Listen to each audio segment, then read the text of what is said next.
Fallout Equestria Project Horizons Chapter 32 Choir. Though quarrels arise and numbers are few, laughter and singing will see us through.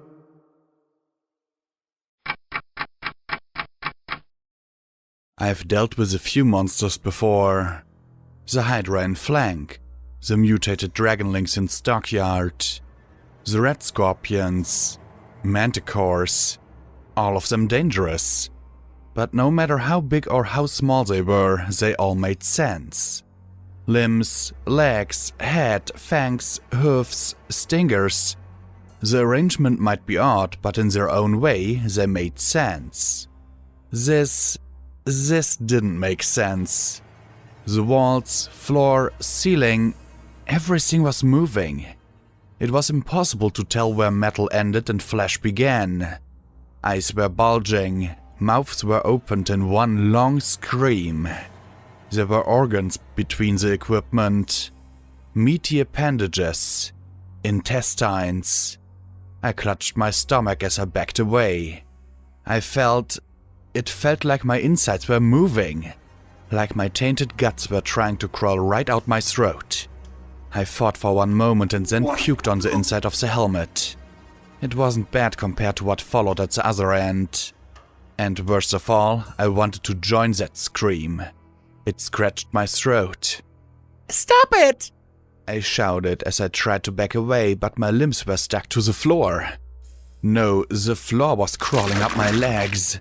No, my legs were sinking into the floor. "Stop it, please!" I begged. Then things got worse. It stopped. Those eyes watched. The molded steel and flesh seemed to be waiting, watching. "She has not joined our choir," the mouths whispered. Sweet Celestia, were they? You can talk?" I murmured as I stared. Pony eyes. Pony mouths. Luna, save me, I saw cutie marks in that mix. "She is very close to joining the choir," one mouth whispered. Rainbow spittle drizzled from its lips. "We should make her join ours instead." The drooling lip grinned. "I don't understand. What do you mean? A choir? I can't sing."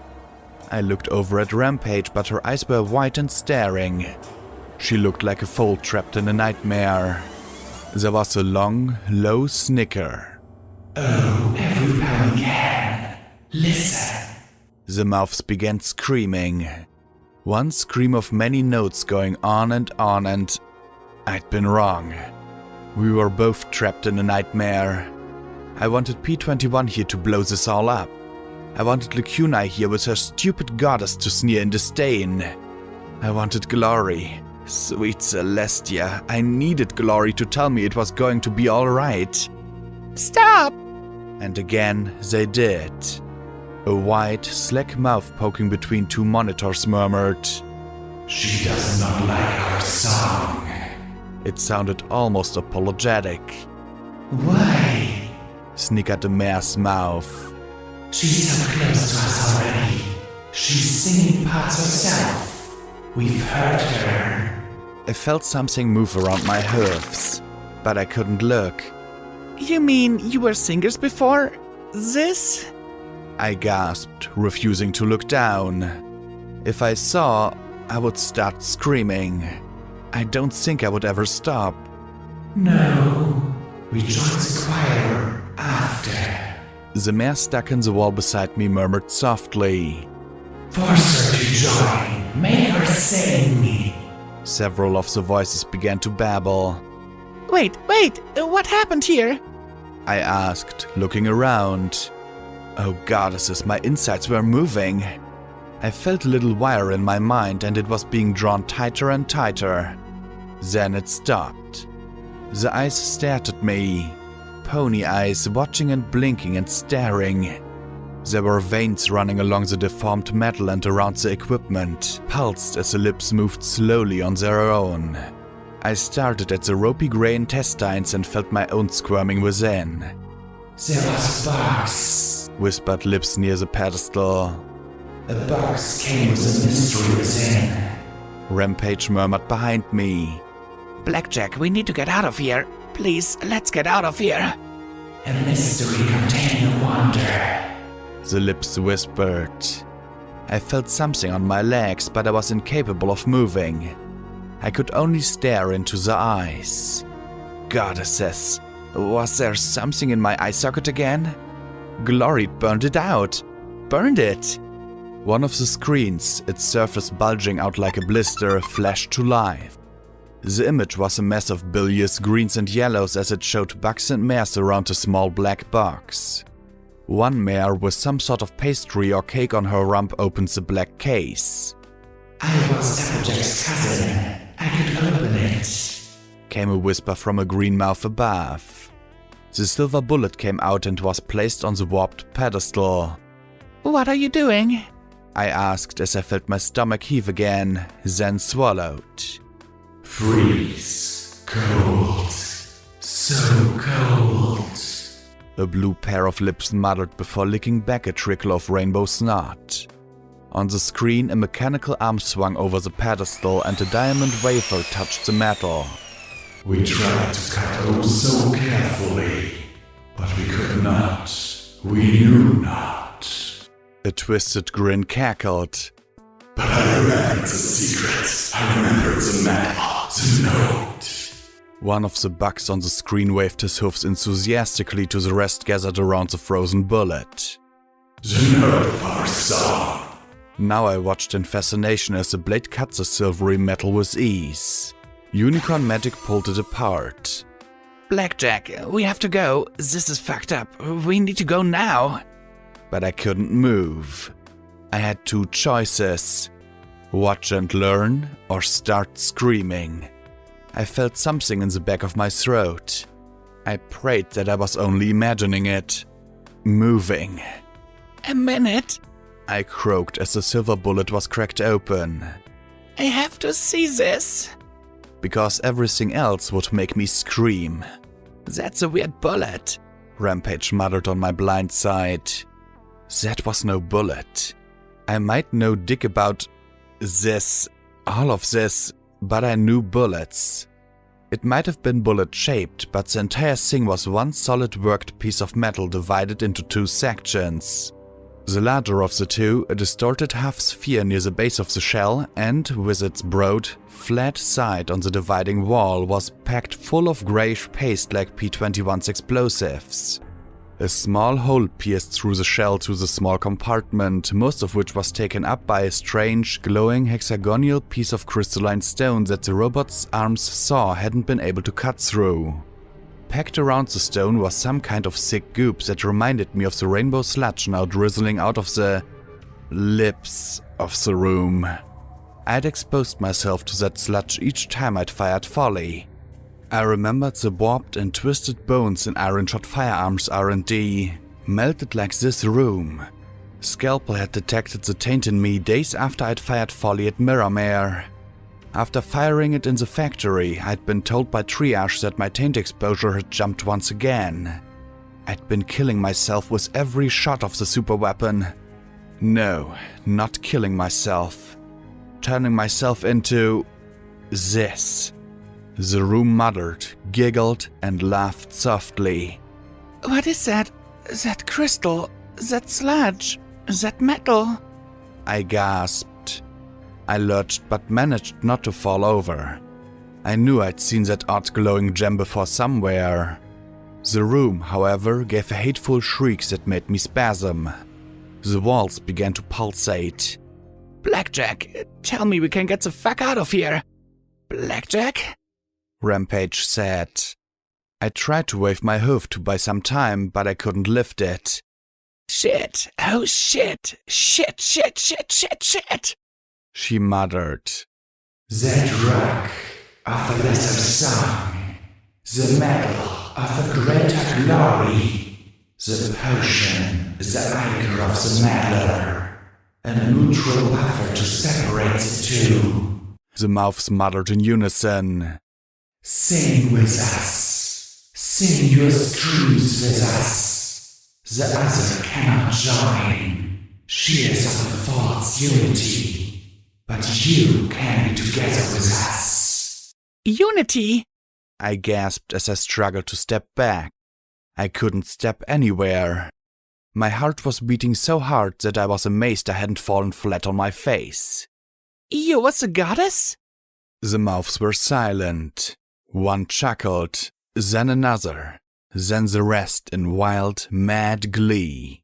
She is not a child of the other choir. Imitation, false, forgery, manufactured. She babbles her own tune and will be undone. She is not a true choir, nor is your friend there.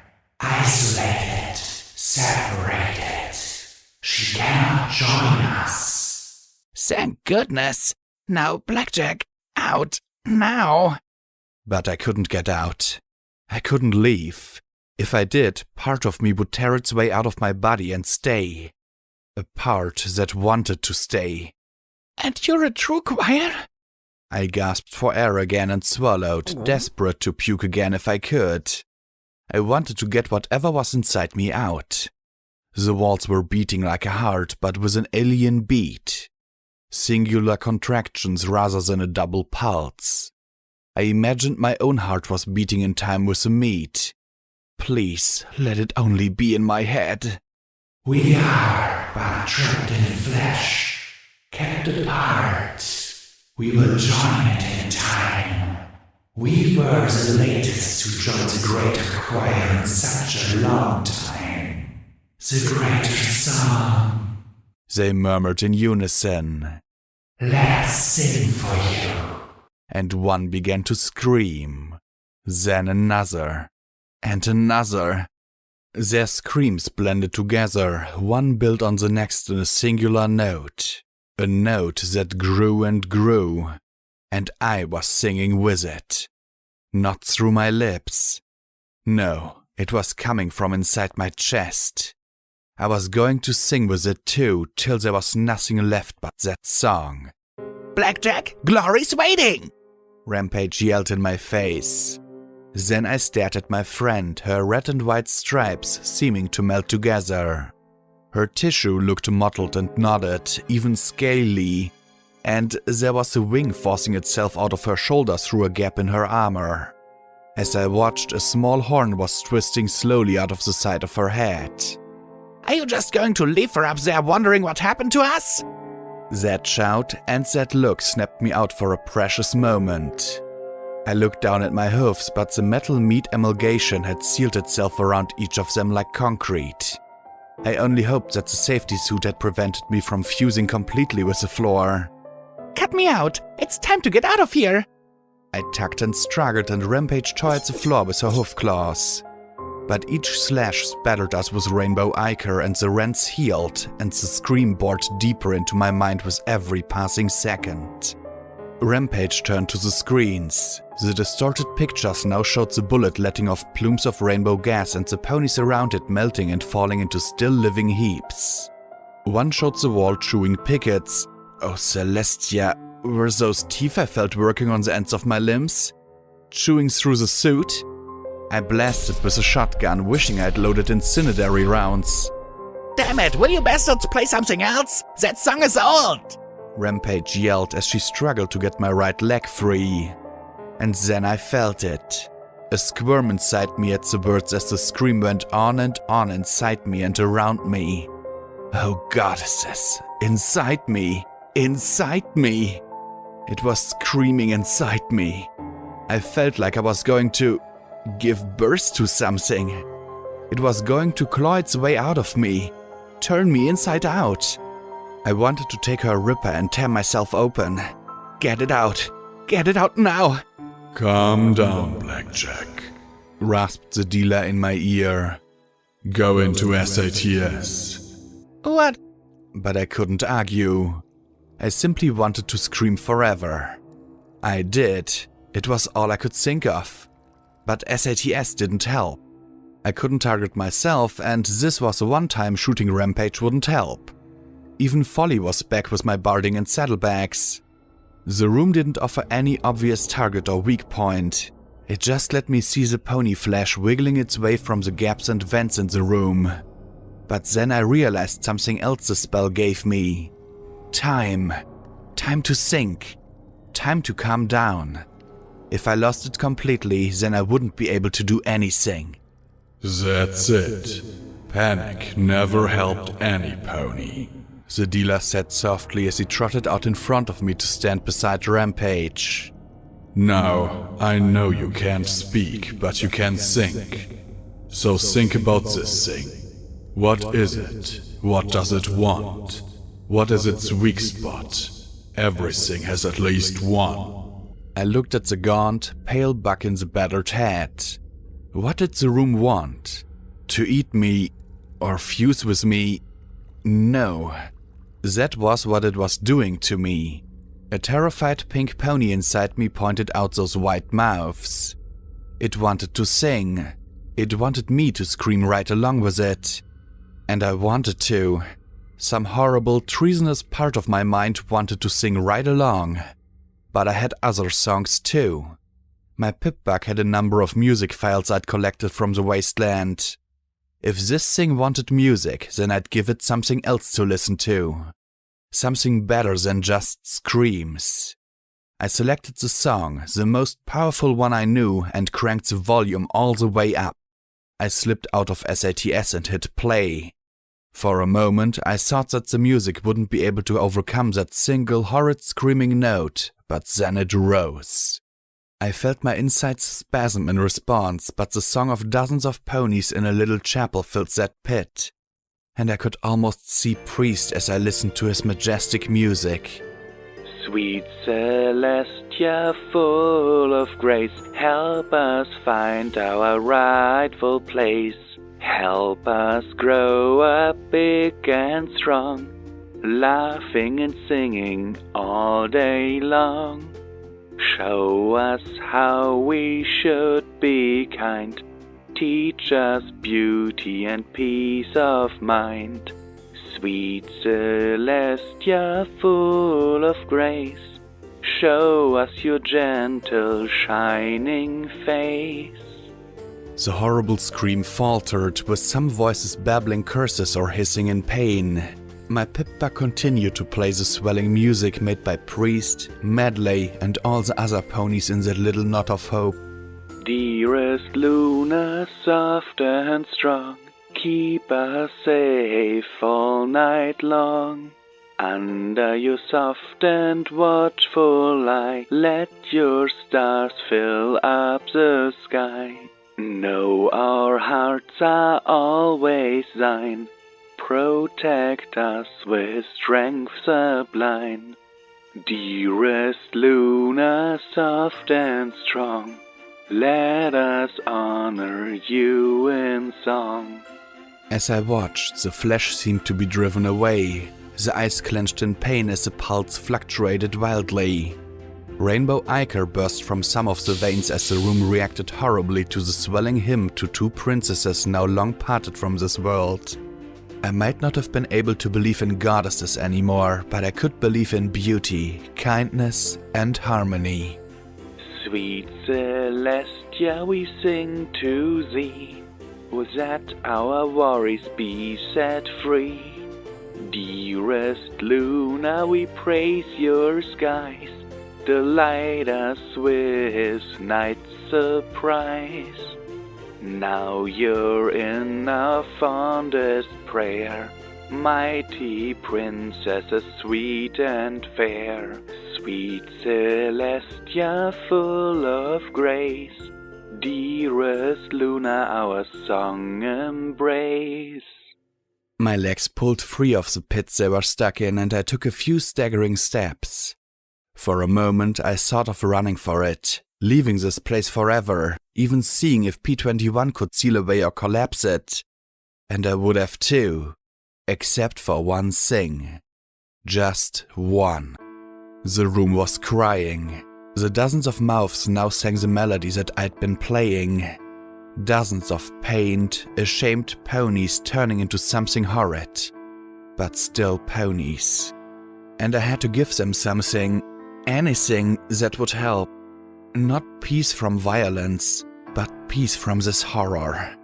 I slowly stepped towards the wall. I'm sorry. I murmured as I looked at those bright and pained eyes. I don't know how to help you. You have. A mare said quietly as the rest hummed the melody. You have so much. You reminded us of what we were, what we should be. Is there... Can I chant you back? I asked, thinking it had to be impossible. From the way their limbs turned in a sad smile, it was. I'm sorry, I wish I could do something, give you something. You can. A buck said softly. In the store next door, there are chemicals. Benzene, ethanol and methanol. Hydrogen and oxygen talismans. Acetone, toluene. Spill them, ignite them. Don't let us go back to like we were. The lips trembled and it whimpered softly. We're so tired of screaming. Right, Rampage said with a nod. I'm going to need your shotgun, and it's probably going to be ruined. I passed it to her without hesitation. I've had it less than a day. I muttered with a thin smile. Are you going to be okay? I'll burn up, but... she said as she looked at her warped hide. 2 apples, 1 stone, I'll be fine. Believe it or not, this isn't the first time I've gotten all mutated up. I could believe it. And I couldn't help myself. I hugged her for helping me do this. Snapping me out of it and helping these poor ponies. You've got 2 songs. Get clear before then. I don't think they'll stay lucid long. Rampage said softly as she patted my back. Then she turned to the room and said grandly, Okay, every pony, let's hear an encore. And the chorus began to sing, and it hurt. Whatever had made them like this, gave them that scream to sing, also made the melody pierce like nails. Even I hurt, but at least I didn't think that my insides were singing. Oh please, let them not be singing. As I trotted towards the door, I spotted something that had been hidden by the mat of metal flesh. It was a strange white crystal that had been inside the cut-open silver bullet. It wasn't very big, about the same size as as a shotgun shell. I peeked into the storage room. Glass bottles, metal storage tanks, lots of warnings about flammables and keeping the door shut at all times. Perfect. I used my magic to turn on the hydrogen and oxygen talismans, glad that they were clearly labeled. There were also leaking drums marked Hippocratic research that had once been filled with the rainbow crud. Just another reason to go there the second I was finished with the Rangers. Rampage grinned and said, Get out of here, it's going to get toasty pretty quick. And with that, she started knocking over some large glass jugs. I paused at the door to the lab, picking up the white crystal and floating it beside me. Goodbye, I said as the room started on the next stanza. Rampage was violating every safety rule posted on the walls as she kicked the ripped barrels into the cryogenic lab, taking great glee in the destruction. I had picked my way up to the stairs by the 3rd stanza. I looked back but kept going as I headed for the exit.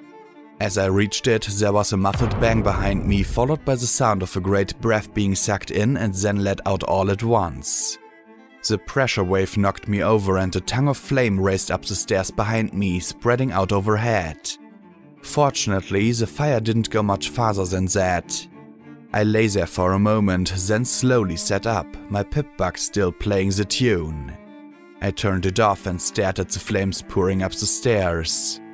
A black, pony-shaped silhouette appeared amidst the flames. Black plates of charred flesh moved with careful steps as she stood at the top, fire licking off her hide as the edges and tips of her armor glowed a faint red. Only Rampage could bath in fire. The blackened flesh slouched off in crunchy chunks with each step as she walked towards me. She clenched her eyes hard, and when they opened she looked at me and slowly grinned.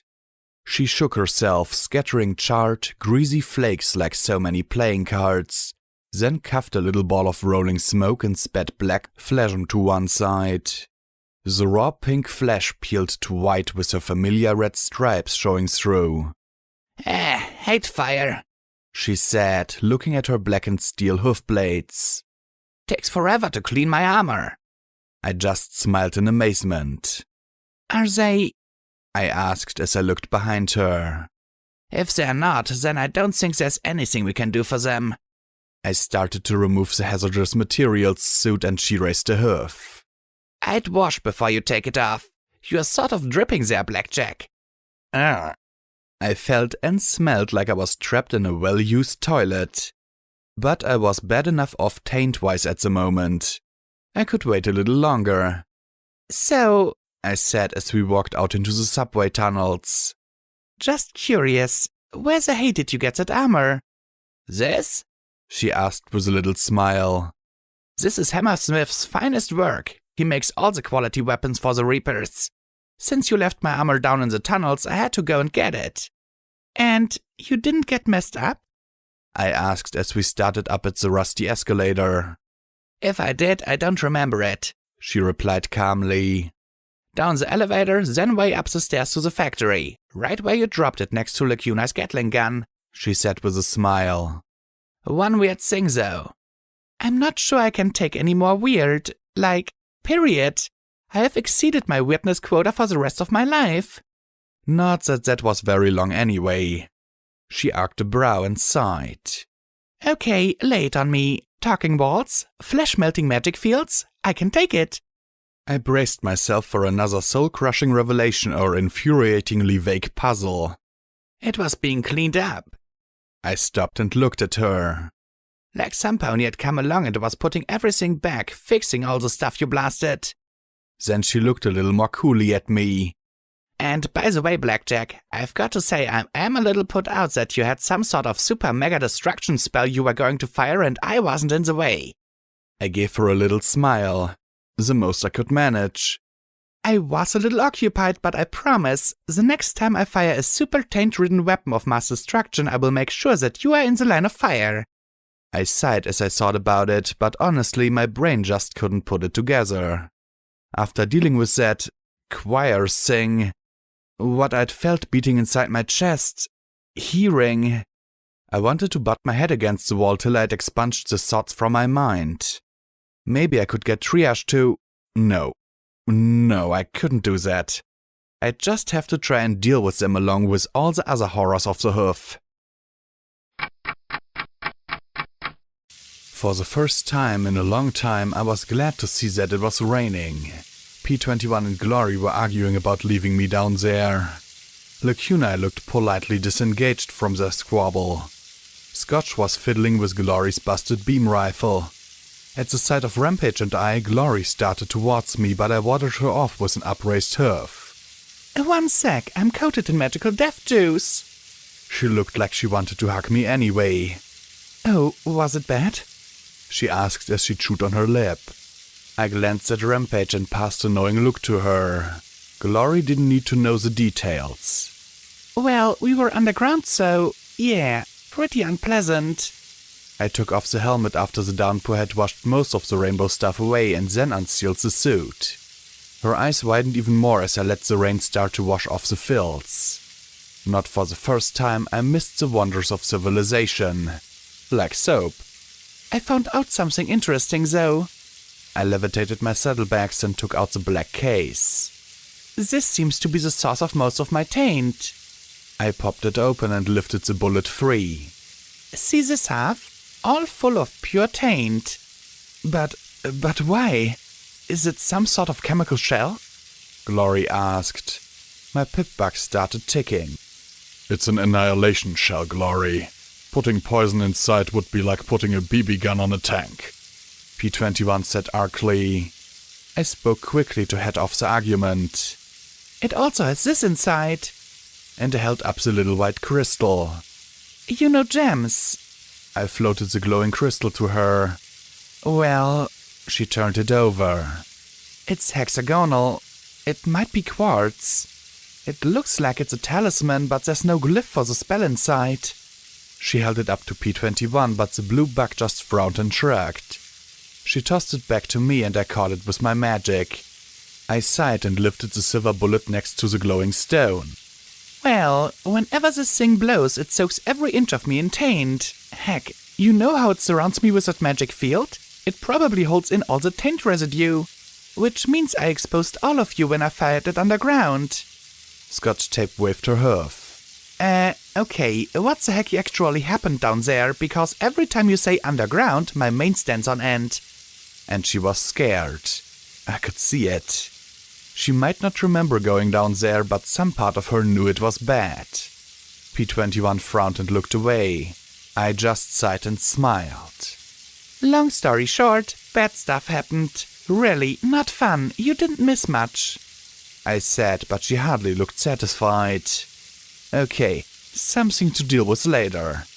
Anyway, Trottenheimer made those bullets. Why, I have no idea. Apparently it was right before the bombs fell. They cut one open down there in the lab and sprayed everything with taint juice. So, not going to use it again.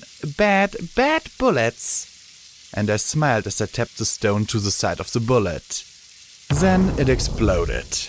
Of course it exploded. I couldn't take a dump without it. Okay, I could.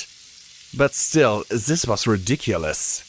At least it wasn't a full-on blow off my hoofs explosion.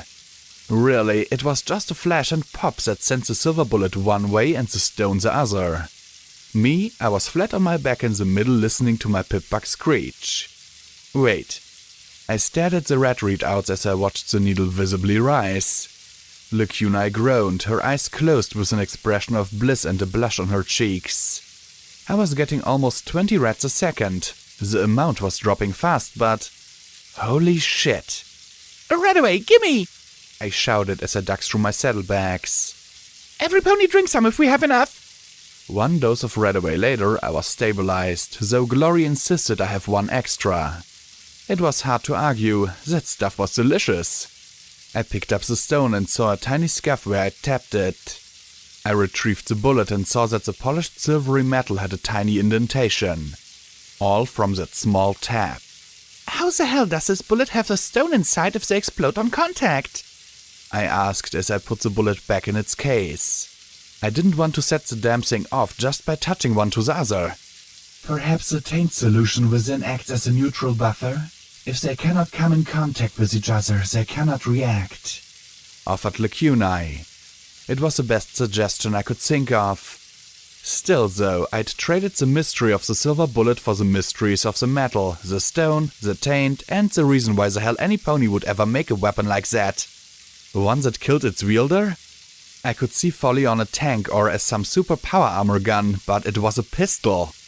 Had Trottenheimer been exceptionally poorly endowed or something? Thank you, Huffington, I thought as I finished washing myself. Then I paused. I looked at my legs. My hide had been white before, but now my legs were piss yellow and there were ugly purple bruises at the ends of my hoofs. I saw a little growth poking out of the side of my fetlock. Just a little teardrop-shaped thing an inch or so long and poking out a quarter of an inch out from my leg. Then I spotted another. And another. Suddenly I became aware of every pony staring at me. Only Glory was actually looking. But the rest had obviously just found other things to stare at while they paid attention to my tumors. I felt... ugly. Unclean. Worse than just the mess I'd made of myself. I was suddenly aware of how slat-sided I'd become. I was still eating, but it seemed like all the food was going somewhere else. I felt like I was becoming something less than a pony and more like those poor creatures in the lab. I pulled my security barding into place and strapped it down over the braces, keeping my eyes low. Don't look at me. Please don't look at me. I decided to hold onto the hazmat barding. It might come in useful later. You never know when you'd have to descend into a taint-saturated hole of nightmares. Sweet Celestia, some pony shoot me if I ever did that again. Well, at least I'd gotten one mystery solved. And 4 more added. Frustrating as that might have been though, it took my mind off that. Goddesses, how I hated this place. I'd honestly preferred running from Deus. That was a threat I understood. A great big cyber pony who wanted to rob me, rape me, and kill me. He was something to run away from or destroy, things I could do. Now though, I needed to keep going. I'd fall apart if I simply stopped and let everything catch up with me. It wasn't that far from Horizon Labs to the Iron Man naval base. In pre-war times we probably could have made it in an hour. In pre-war times though, we wouldn't have been trying to evade patrols of Steel Rangers, mobs of Reapers and the occasional Manticore flying overhead. We finally reached the base, fortunately without being spotted. The place was laid out more or less as Rampage had indicated, and the half-crumpled building that looked like a cake dropped on its side was impossible to miss.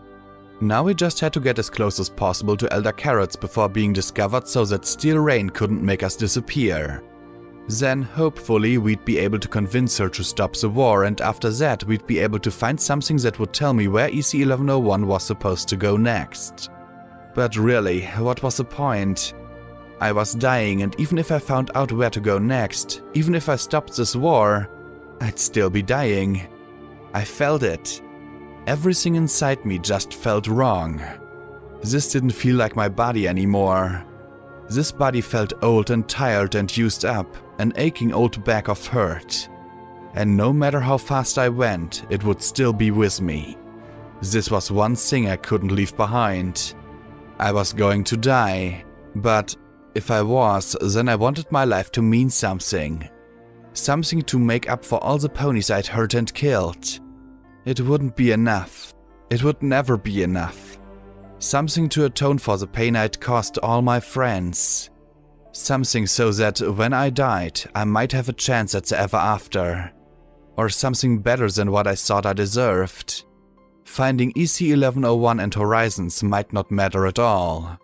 But the alternative was to either give in and accept Sanguine's tempting offer, or give up and wait to die. All in all, death by a ranger's shell sounded better. We were passing more atrocities. Rows of dead ponies pressed to a wall and then drawn through with lines of gunfire. Most of them didn't look like Reapers. They looked like dirty, desperate ponies caught in the middle of something that was chewing every pony up. The Rangers hadn't even bothered to loot the bodies. I looked the other way while P-21 went about the job. My shotgun had gotten cooked, so I was left with Vigilance and Taurus's rifle. And while caps were pretty much worthless to me, my friends would need them after I was gone. We'd disguised Lacuna as well as we could. Her black dress had been lost, but we'd found some canvas we could use to hide her wings. Hopefully no pony would wonder why she was half again taller than Rampage. The goddess was clearly ignoring us, given that there wasn't a single telepathic mutter about the indignity of her hiding her wings. I picked up telepathic mutters every now and then about that little mare and what they were going to do when she arrived though. Apparently, it was quite a debate between putting her in Unity, killing her, or using her. I tried to tune it out as best I could. I had enough problems myself. And I wasn't the only one as we crept along the main street of Ironmare Town. I'd spotted the red bus around the corner, and a group of blue non-hostiles. I waved the others to stop and carefully poked my head around the ruined wall. The blue bars, a family making their way towards us from the east with a Brahmin behind them. They looked desperate, their eyes alert, but they didn't have a magic EFS that could see through walls, and the red bars... Well, looky here, Crumpets. Reaper spice if I ever saw some. A mare said, her voice amplified by the speakers of her power armor and echoing down the side street she was trotting up. We're not spies. The buck in the lead of the small band protested. We're just trying to get home. We live in Toll. Please, we've been stuck out here for days. The others began to shy back. All except for a unicorn mare who seemed quite amused by all of this. They don't look like spies, Shrapnel, muttered the other mare in a doleful voice. Are you certain? Look, that just means that they're good spies. Shrapnel laughed.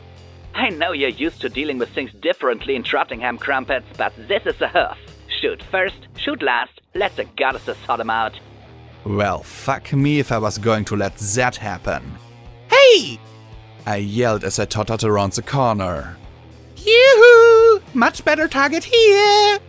Blackjack, you idiot! P21 growled as he limped out after me. Great, more nutjobs. Shrapnel turned towards me. Grenade machine gun and missile launcher configuration, Who are you supposed to be? she said as she took a look at me. 3 magic bullets to the head. I could drop her. I could end her life, even at this range.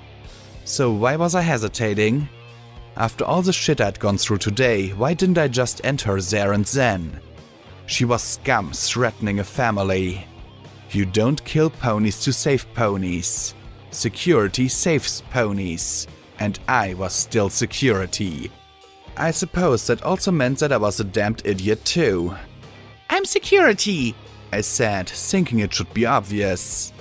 But then, my barding was shot, I had braces taped to my limbs, and I was using a hunting rifle to threaten a mare with a missile launcher strapped to her side. Really? I added. You're either crazy or stupid. Shrapnel muttered. Crazy. Definitely crazy. P21 muttered. But either way, you're fucking dead. She shouted, and I sighed. Sorry, Fluttershy. I wanted to do better. I tried. Then Crumpets trotted in front of her companion. You're the security I've heard so much about? Unlike Shrapnel, Crumpets spoke with a strange, smooth accent. Her armor had slightly different decorations along its edges, and instead of heavy weapons she possessed a long rifle and what looked like a belt-fed shotgun. Jolly good to meet you, girl. Been following you ever since DJ mentioned you helping those Crusader children. Shrapnel said exactly what I thought as Crumpets reached out and shook my hoof vigorously. Hello, Crumpets. We're supposed to be shooting her. I looked past to where the family was creeping out of sight into the ruins as more rangers approached. I'd call that a victory. Shooting her? She whirled on Shrapnel. Are you daft? She's the heroine of Huffington. She's fought things I can hardly imagine. Why, half of us agreed to come to your aid because of her. And you want to shoot her? I'd rather you didn't. I bit my lip as I pointed at her belt-fed shotgun. That's not an iron pony, is it? She turned and looked at it. Oh no, it's an Archer 16 based off an early model of the IF-86. Useful against bloodwings, manticores, crawlers and goyles. I don't think they made a non-power armor model though. I think we have far more monsters about Old Trottingham than you have here in Huffington. That certainly made sense. Huffington was so deadly that even the monsters had a hard time. And is that an IF-72 Longhorn?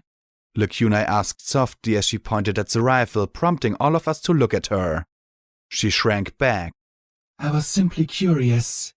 Oh, look, I'm pointing an IF-99 I don't give a fuck at them. Now get with the program, Crumpets. Are you Trottingham Pansies going to actually help us out or not? We have our orders and we need to take her out. Shrapnel shouted. You think I'm going to kill security?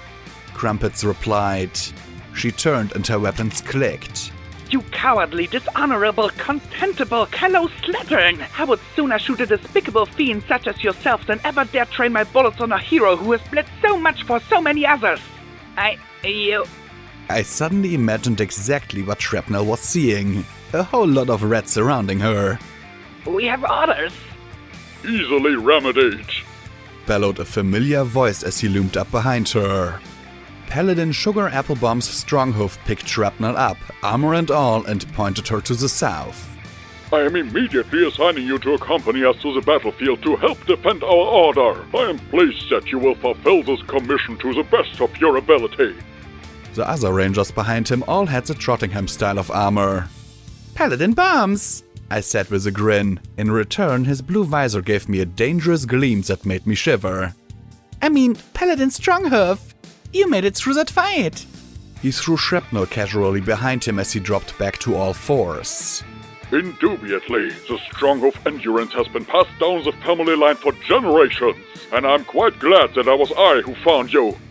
He looked back over his shoulder at Shrapnel, steam blasting out of his nostrils.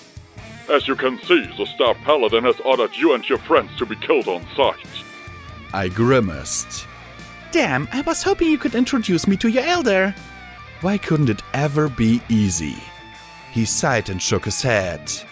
Any who might aid you are being sent out to keep the line. I fear that, until you get to the Elder, you won't find any friends aboard the Celestia. That would be a problem. How am I going to get to her then without Steel Rain juicing me? I can think of only one way. He said in a low voice. You must surrender yourself to Chief Acolyte Nepom's Strike. He oversees our studies of various munitions and will be at the base in the old dry docks. Give yourself up to him and request to see the Elder.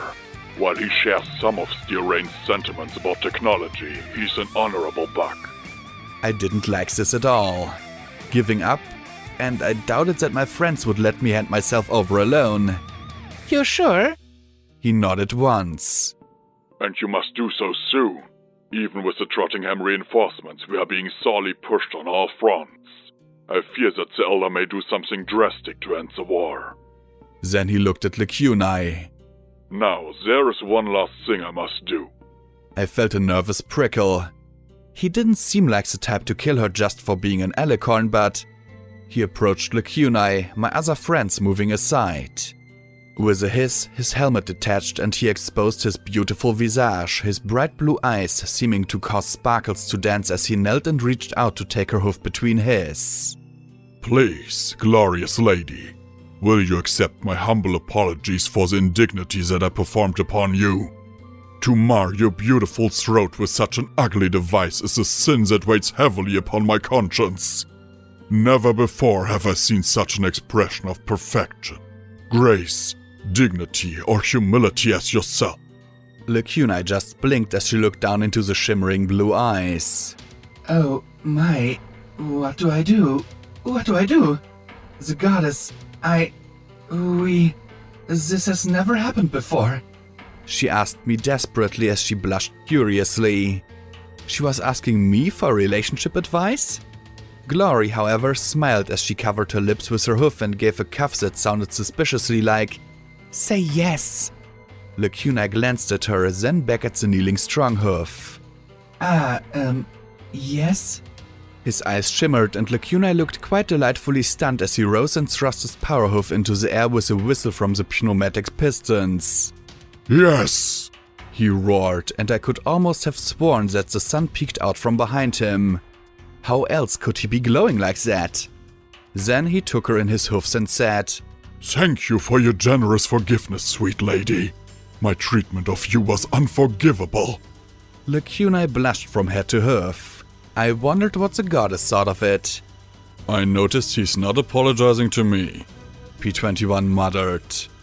Suddenly, Stronghoof loomed over the blue buck. You? You attempted to glue a live grenade onto my armor through sneakiness and deception. P21 went white as a sheet as he cowered away from Stronghoof, looking as if he wanted to disappear into the ground. Then, Stronghoof put his hoof on P21's shoulder. It also took phenomenal bravery on your part to try and do so to help your friend. You easily could have paid for that with your life. Not many would think enough of an alicorn to risk their lives for her. For your gallantry, I apologize to you as well. P21's mouth opened and closed. Finally, he just nodded once. Really, what could you say after that? Stronghoof straightened up and put his helmet back in place. Once, long ago, we served at the behest of Applejack, not to wage bloody war, but to defend this land and its people. We've strayed from that noble origin and allowed ourselves to grow petty and covetous. Shrapnel gave a sour snort, though with a half-dozen others watching raptly, I couldn't see her trying something. But then Paladin Stronghoof turned to face her. Shrapnel, there is more to being a ranger than power armor and oaths to follow orders. Behind both there is an ideal, a calling to not simply be stronger than our enemies, but better as well. A standard for others to look up to. Can you say that you hold to such standards, Shrapnel? The mare just stared back and shrank a little as every eye settled on her. She stammered a moment, then fell silent. The huge buck nodded once and said gravely, Without that idea, I fear we are little better than a well-equipped gang. And it is past time for that point to be decided. He turned back towards me and my friends. Good luck. I shall hope for your success. After that, the rangers galloped south towards the sounds of gunfire. Well, that was nice of him, Glory said pleasantly before smiling at Lacunai. And he fancies you, imagine that! She frowned as she looked at the furiously blushing Alicorn. Are you alright? It won't stop, Lacunai muttered softly.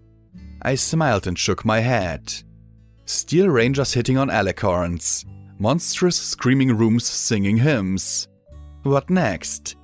The filthy family emerged and slowly approached us. Thanks, security, I thought she was going to shoot us all. The bug rubbed his neck. We've got to get out of here. Everything is nuts, just nuts. Rampage trotted up to him. Anything to report?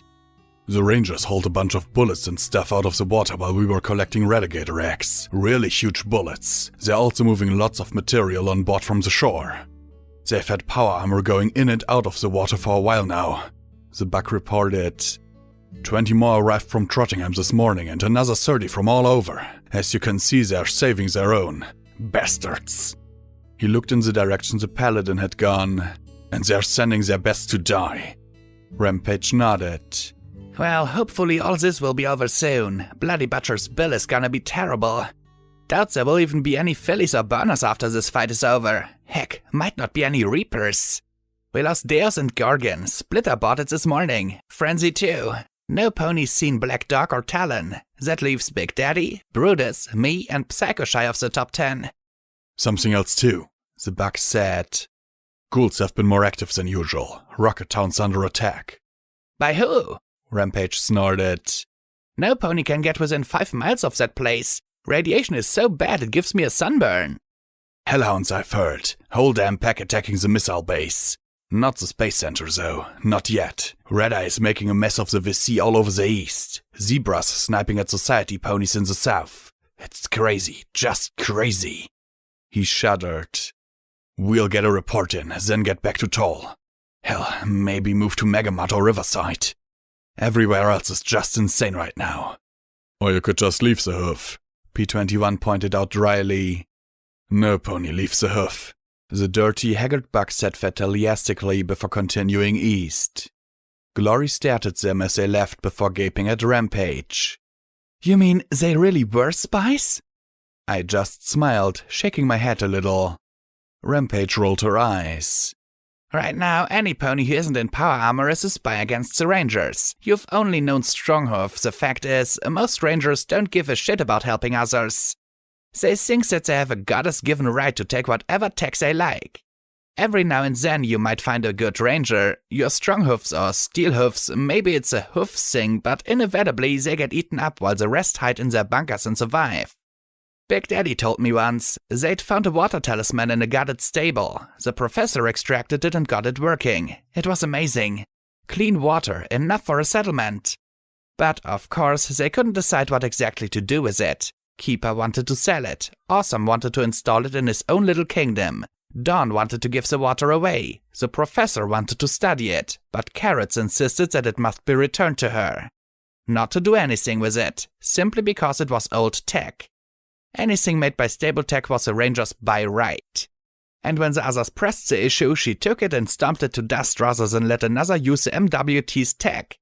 That is what the Rangers represent. Stronghoof might be what they could be someday, but he's a minority, and he knows it. I sighed, looking to the north. I could only hope that there was something I could say or offer. I'm more worried about them loading the ship with giant bullets. Maybe they just want to stock up, but... I'd only seen the Celestia from a distance, but I remembered the size of those guns. We'd crept as close as I cared to creep. Every second that passed, I kept remembering 2 little things. 2-mile accuracy and 120mm. That was the size of my hoof. Peeking through my scope, I saw Rangers keeping lookout for us. All their firepower aside, I just imagined Steel Rain's guns turning any of us, or all of us, into a fine, lingering mist. The Ranger's parameter looked pretty well laid out. I couldn't see any way to get through it or over it, and I wasn't even going to try to find a way under it. But that was what an Alicorn was for. Cheating. We were a mile from the crumpled headquarters building and Lacunai had a nice load of radiation boosting her. She peered through my rifle's scope at the collapsed pile of rubble. There was at least one ranger on the roof and another one at the base, but none in the middle. There were constant sounds of gunfire behind us. The Reapers were pushing in from all sides. Power armor didn't matter much against 10-to-1 odds, and with every ranger they killed, they moved closer to taking the base. Normally that wouldn't bother me. But now that I'd met Stronghoof and Crumpets, I knew that the good ones were the ones who would die first. Lacuna found a spot she hoped she could get us in from, and we gathered together. In a purple flash we disappeared and reappeared on a narrow shelf next to a door. Fortunately it was strong enough to support us. My pip-bug started a slow clicking. 1 red per second. No problem for now, but if we lingered here for too long... Overhead there was a dull rumble of thunder and I narrowed my eye, glaring up at the rain. Of course, it had to start really pouring now. The door was locked, but P21 worked his own magic on the lock and we were in. Papers were strewn all across the floor and the walls were covered in cracks and gaping rents. Many of the walls had an ominous lean to them, not quite enough to come crashing down, but definitely enough to make me worry. Still, I was encouraged by the garbage covering the floor. It meant that the rangers didn't come through the section. Okay, magical mystical pip-bug, I said as I checked my navigation. This is a great big blasted building and I don't have all day. Where do I need to go? There, on my navigation, was a tiny little chevron to the south. Well, at least I had a direction. Now I just had to figure out how to get to it. I don't know what I'd expected in a Huffington command center, but it wasn't all these offices. We passed through one after the next, most collapsed or well looted. Just because the rangers didn't come through here didn't mean some pony else hadn't come a century before them. P21 found an obligatory random assortment of bottle caps, bullets, clipboards and coffee mugs as we picked through the offices. My sword picked off the red roaches that came scurrying out with suicidal glee. Looked like we'd have to go down. And that was never a good direction in Huffington. There weren't any intact stairs, but there was an elevator shaft. Lacuna hovered in the middle and lowered us all down to the next level.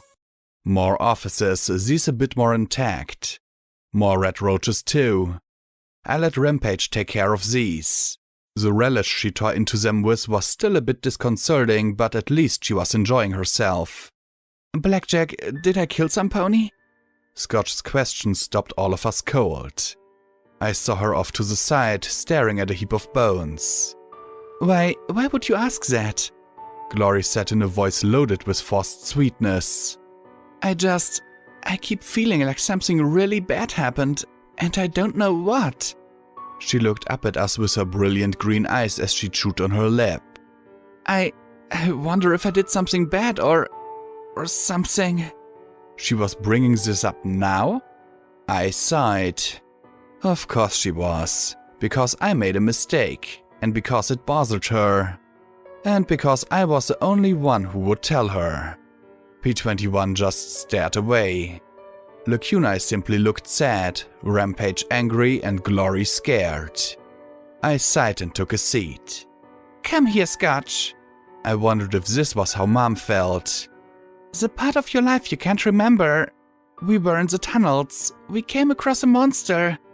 Really big and scary, and for a time afterwards you tried to deal with it, but... I glanced at P21, but he simply focused on his bum leg.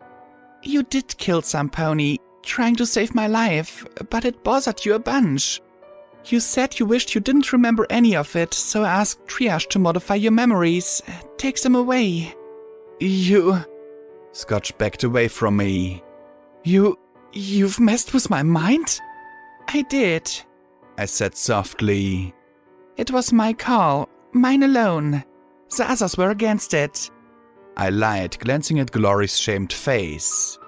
I wanted to give you peace, keep you safe. By messing with my mind?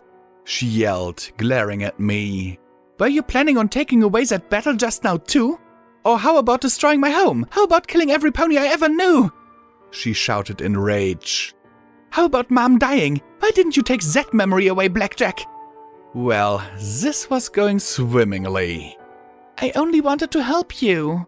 I said softly, feeling tired.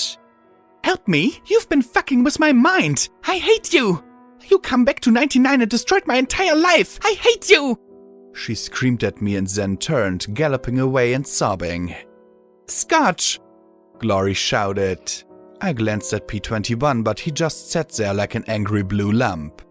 I'll go help her, Rampage said as she rose to her hoofs. Maybe it was a phrase. Maybe it was a tone. But as I stared at the striped pony starting to walk after Scotch, my mane prickled. No, I said as I stood too. Glory, go bring her back. Rampage, you're staying with us. The armored pony tilted her head towards me and smiled gently. So very kindly. Only I can give her the help she truly needs. I'll take the hurting away forever. And as I watched, that soft, kindly smile stretched wider and wider as her whole body slowly tensed like a wound spring. Glory, go! I said as I lifted the sword and vigilance and looked into her murderous eyes. Suddenly, Rampage turned and charged. 200 pounds of steel-encased fury smashed into me like a wrecking ball and knocked me off my hoofs. Lacuna lifted Rampage into the air, but she twisted and thrashed, slamming her hoofs against the ceiling and powering down at Lacuna. Hoof claws dug deep into the Alicorn's purple side, tearing 6 bloody furrows into her flank. I rammed Rampage with as much power as my braced legs could muster. My magic pressed the pistol under her chin and fired, but she jerked away at the last moment. All I did was blow off half her muzzle. Glowing arrows flashed from Lacuna, slamming into Rampage's thick plating and into her sides. The holes closed before my eyes as her grin twisted back into place. She pounced atop me, her hoof claws tangling with my leg braces as I was knocked onto my back. I stamped vigilance into her belly and fired again and again. Let me give you a piece too. You hurt so damn much. But I'll help you.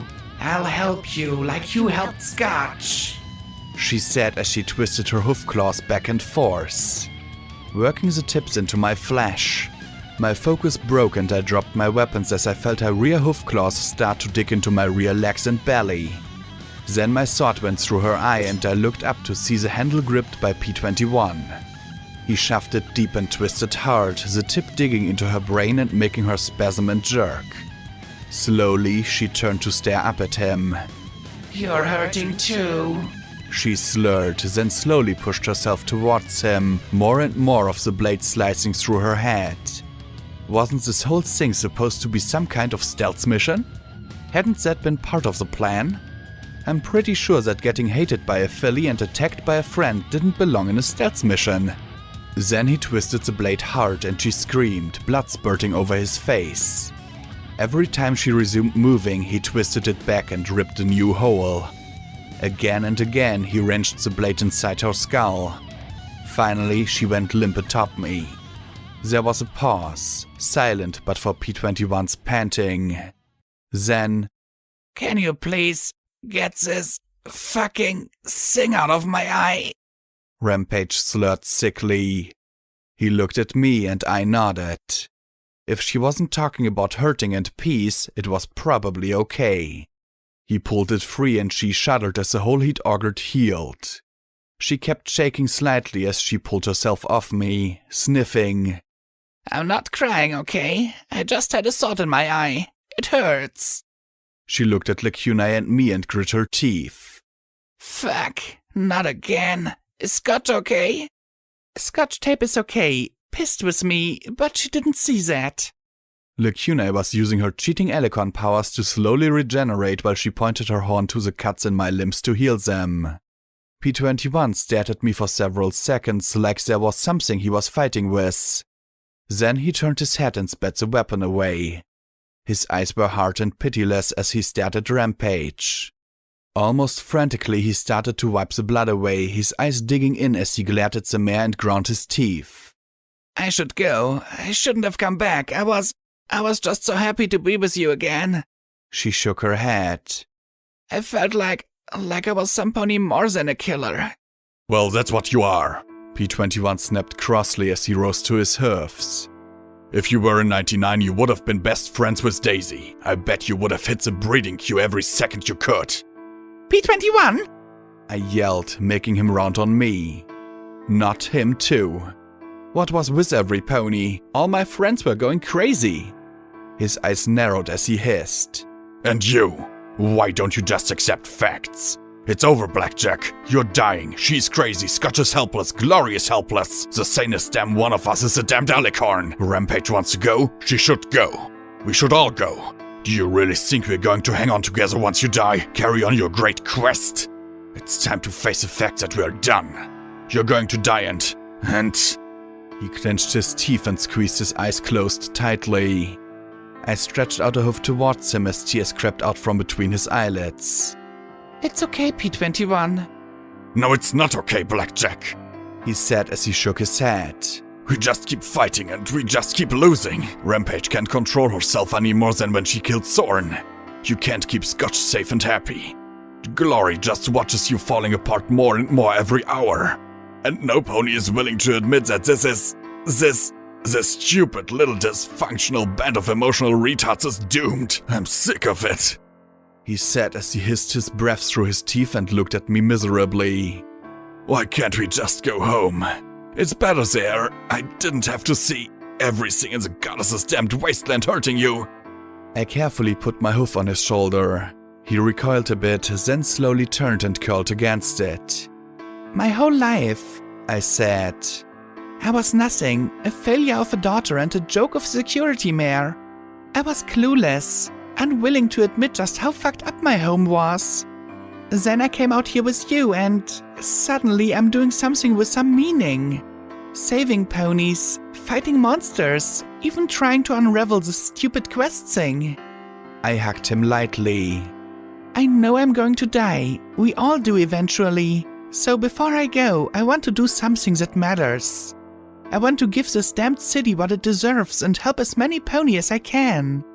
He sniffed as he looked at me and I touched his cheek softly.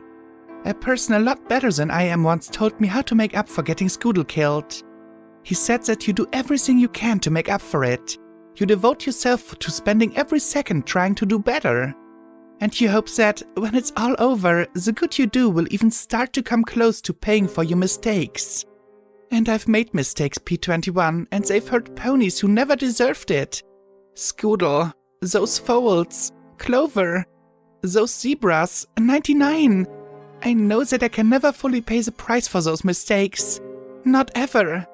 And if I hurt, well, it's just a little tipping of the scales to make things square. That's why I have to do this. Because if I give up and go off to die comfortably without trying to do better, then their deaths really were pointless murder. It's so stupid, he sniffed, shaking his head. Hey, it's my plan. Of course it's stupid. I'm not a smart pony, remember? So much for my plans. I needed a few backup plans, preferably made by some pony other than me. He gave the ghost of a smile. Yeah, but you're a good one. He rubbed his eyes and sniffed. Sorry, Rampage. She looked at him evenly and shrugged. Don't worry about it. Like I said, doing all the stuff with you guys makes me feel like I'm doing something important for the first time in my life. She pointed a hoof at me and then added with a sharp grin. Even if you get in the weirdest frigging situations, Blackjack. Seriously, what is it with you and rooms that want to eat you? And with me constantly having to shoot her in the head, I wanted to add, but with her blood still smeared on my sword, I thought better of it. Once we were regrouped and restored, we continued downwards. Scotch Tape wasn't speaking to me. I couldn't blame her for that. My attempt to try and protect her had gone down in flames. Glory kept giving me she'll get over it looks, but she didn't know just how long a mare in 99 could hold a grudge. I mean, I was still ticked off at Pastels for stealing my crayon. Well, okay, not really, but we had gotten really good at not letting old slides be forgotten. Still, I had to think of some way to make it up to Scotch. Some way that wasn't going to blow up in my face in a few more days. The deeper we went into the command center, the more apprehensive I became. We'd passed an armory looted within an inch of its life. The only things that hadn't been cleaned out were 2 large security storage boxes set in the walls, their surfaces scorched from where some pony had tried to cut them out of the wall entirely. There was a stock of IF special ammunition. I was particularly interested in the 12mm rounds with bright blue tips and loaded several of Vigilance's magazines with the spark rounds. It might have been a handgun, but I'd do my best to give whatever rangers I came across a break. I also loaded a magazine with explosive rounds and another with armor piercing, though just in case. Now we were underground and still the pip-bug navigation tech was below us. How it knew what it was after I couldn't imagine, and honestly my legs ached so much that I didn't care. My chest hurt and my lungs burned. When no pony else was looking, I pulled aside my patch and let Glory check my eye socket. She looked grim, replaced the patch and then kissed my forehead and told me not to worry about it. I tried my best. Now we were in the more intact areas of the base and I recognized where we were. This section was almost an exact copy of Miramare. It was a little bigger and had more extensive damage, but I knew that below us and ahead was the base operations center. Like Miramare, only the close balefire blast and radiation had killed the base occupants. We could have split up to do things more efficiently, but after the lab I was done with splitting us up while we were underground. We reached the operations room and found it dead cold. The door's motors weren't locked or anything, there just wasn't any power. Glory and Scotch held an impromptu conference and we set out to find the circuit breaker and power supply. Why couldn't this be any easier? Since it was more or less on the way, we stopped by security. I picked up a slightly dusty assault rifle, an IF-64 Bloomberg, if I recalled. Still, I finally had something to do with all those light rifle rounds. There were even extended magazines. When we moved on to the medical room, I took an opportunity to oil and service the weapon as well as I could. I caught Scotch's eye for a second before she looked away, lips pressed together, determined to be pissed at me. After picking out every last drug, we made our way to the maintenance bay and then finally to the power supply. While P-21 filled his saddlebags with goodies, Glory and Scotch tape poured over several gigantic switches set in a wall next to 3 massive cables coming out of the ground. I peeked down through the grate on the shaft they descended into, but even with my mutated vision, I couldn't see the bottom.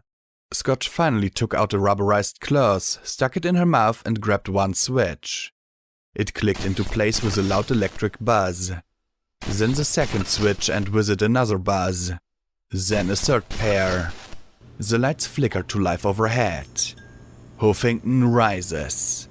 It was painted on the wall in bright red letters. The author lay in a pile of bones beside the message, paint can between its hoofs.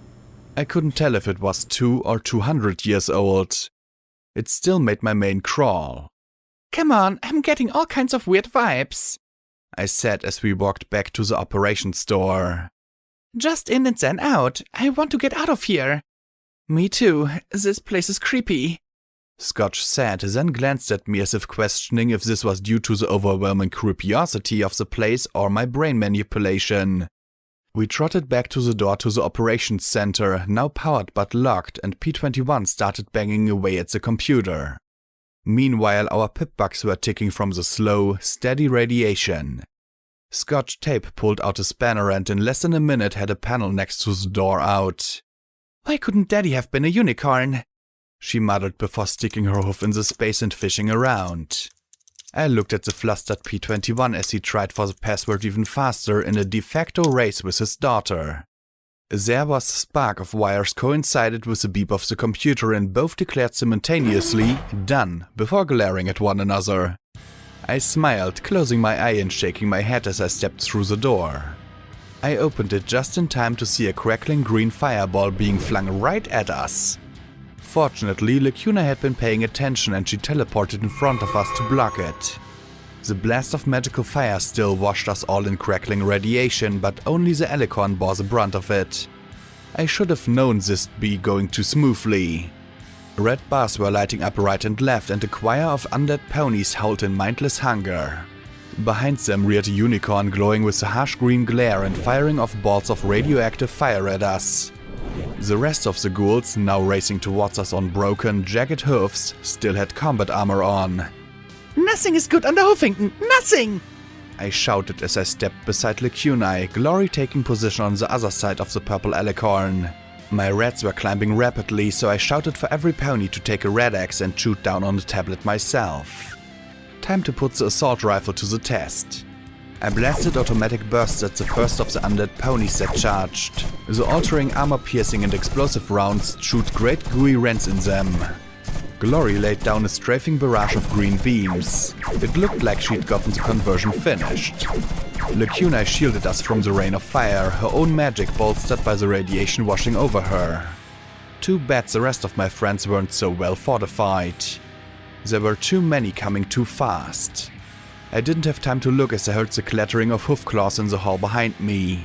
Rampage leapt onto Lacunai's back and sprang over the alicorn as a ball of flame burst against her shield. Trailing burning tatters, the unimpeded pony smashed into one of the armored ghouls with such force that his body nearly exploded in a pulpy mess. Rolling smoothly, she laughed gleefully as she latched her hoof claws into one charging Glory and swung him away. Invaders! Roared the undead unicorn.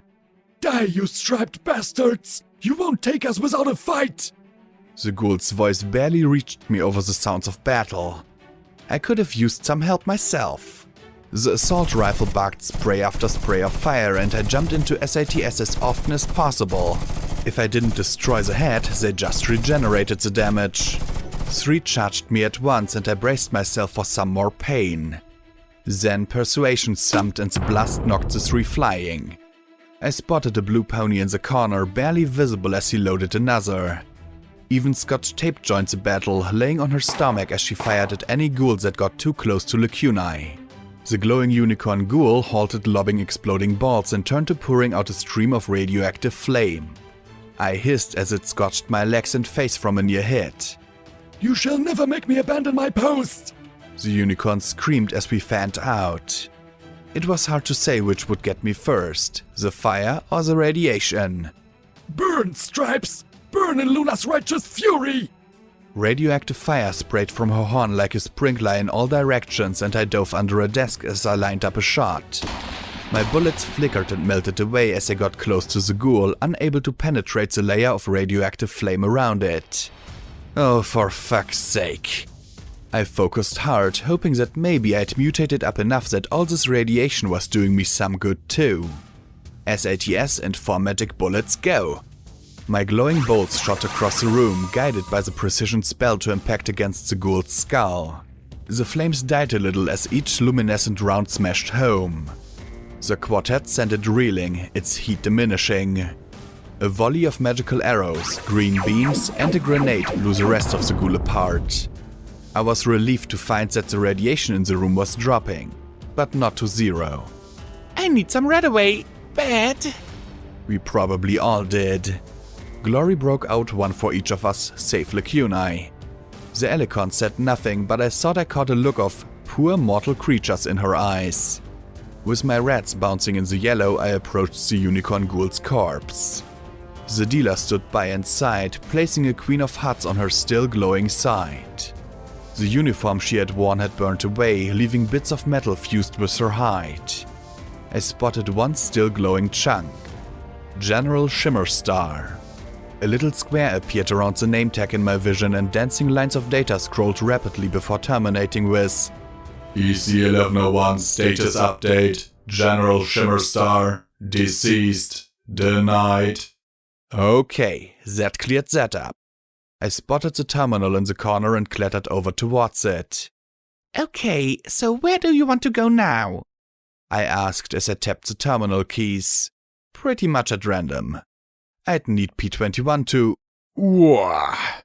The screen immediately flashed to life and began to scroll with numbers that made no sense to me.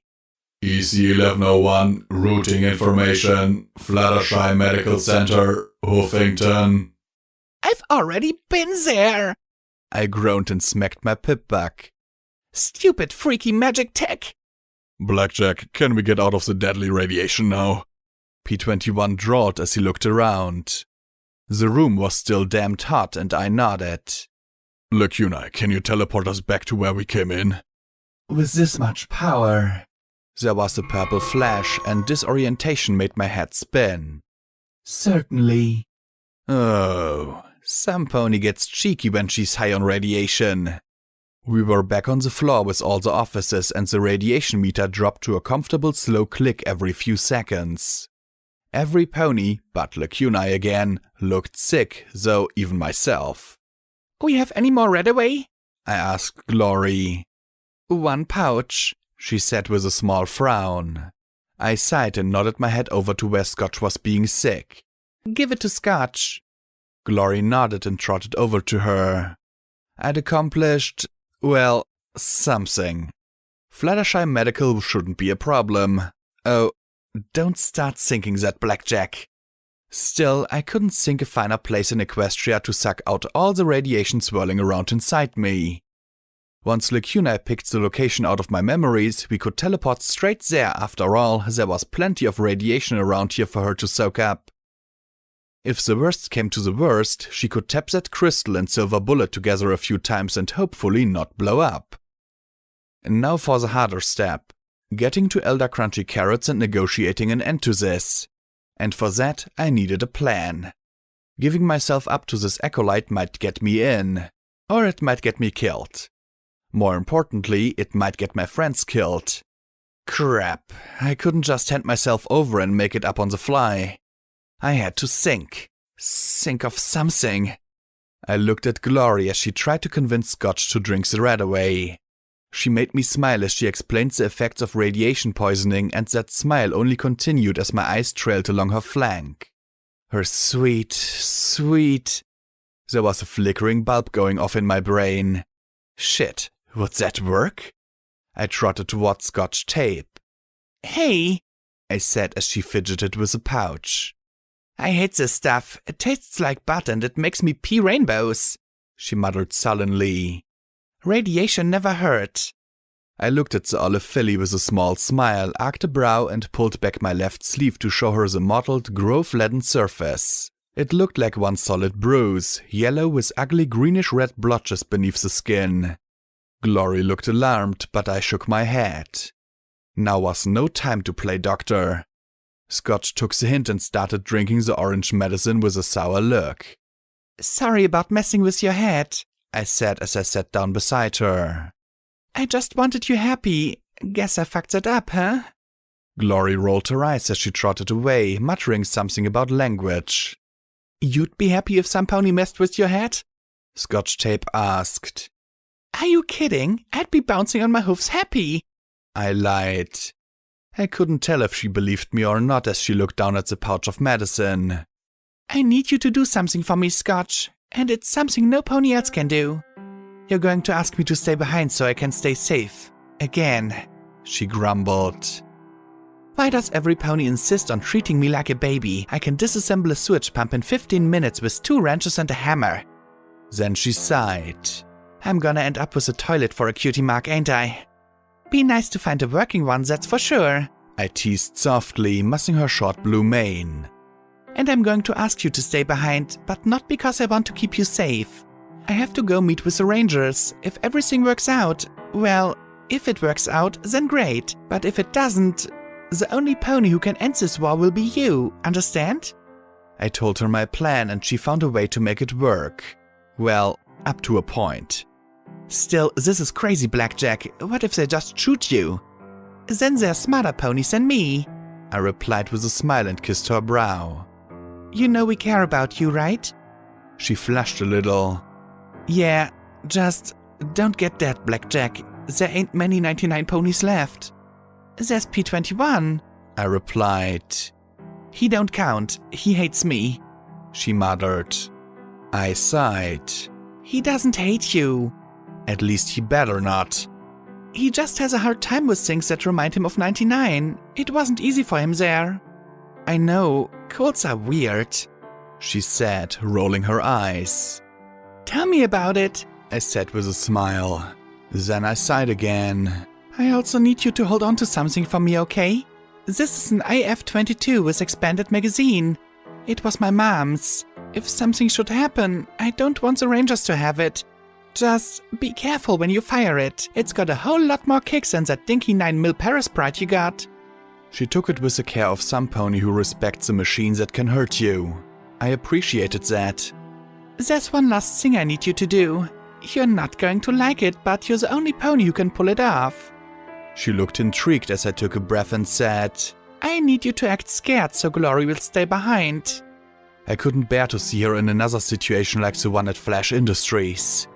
For a moment she looked confused and then annoyed, but finally she seemed to understand and gave a little smile and a roll of her eyes. Great, more time with the most boring pony in the wasteland. I thumped her softly on the head. Maybe, but she's my mare friend, so be nice. Scotch Tape stuck her tongue out at me. And finish your medicine. Remember, it's not a rainbow if you don't hit all 6 colors. She smiled crookedly as she wrinkled her nose. Gross blackjack, and every pony thinks I'm the filly. I chuckled as I clattered back towards the others. You and P21 both. Okay, we actually have a plan B, so P21 and Rampage are with me again. Glory, Lacuna and Scotch are here. And Q in 3, 2... Absolutely not, I'm coming with you, Glory said firmly, frowning. You have to stay here. Scotch is still freaked out, and if Rangers come up here, I need you to help fight them off, I said as I glanced over my shoulder at Scotch. She mouthed my words with impudent annoyance before she caught my glare and suddenly gave Glory a big-eyed look that screamed, Look at me, I'm helpless. And if Steel Rain got his hoofs on Glory, I'd give him EC 1101 and tell the Elder that Big Daddy had planned to turn her into a hat if I had to. Glory sure didn't like it, but I knew that she had hoof cuffs. I'd use them if I had to. So, not just a plan A, but a plan B? P21 asked with a thin smile. And a plan C, I replied. Yep, I'm just brimming with the whole plans thing.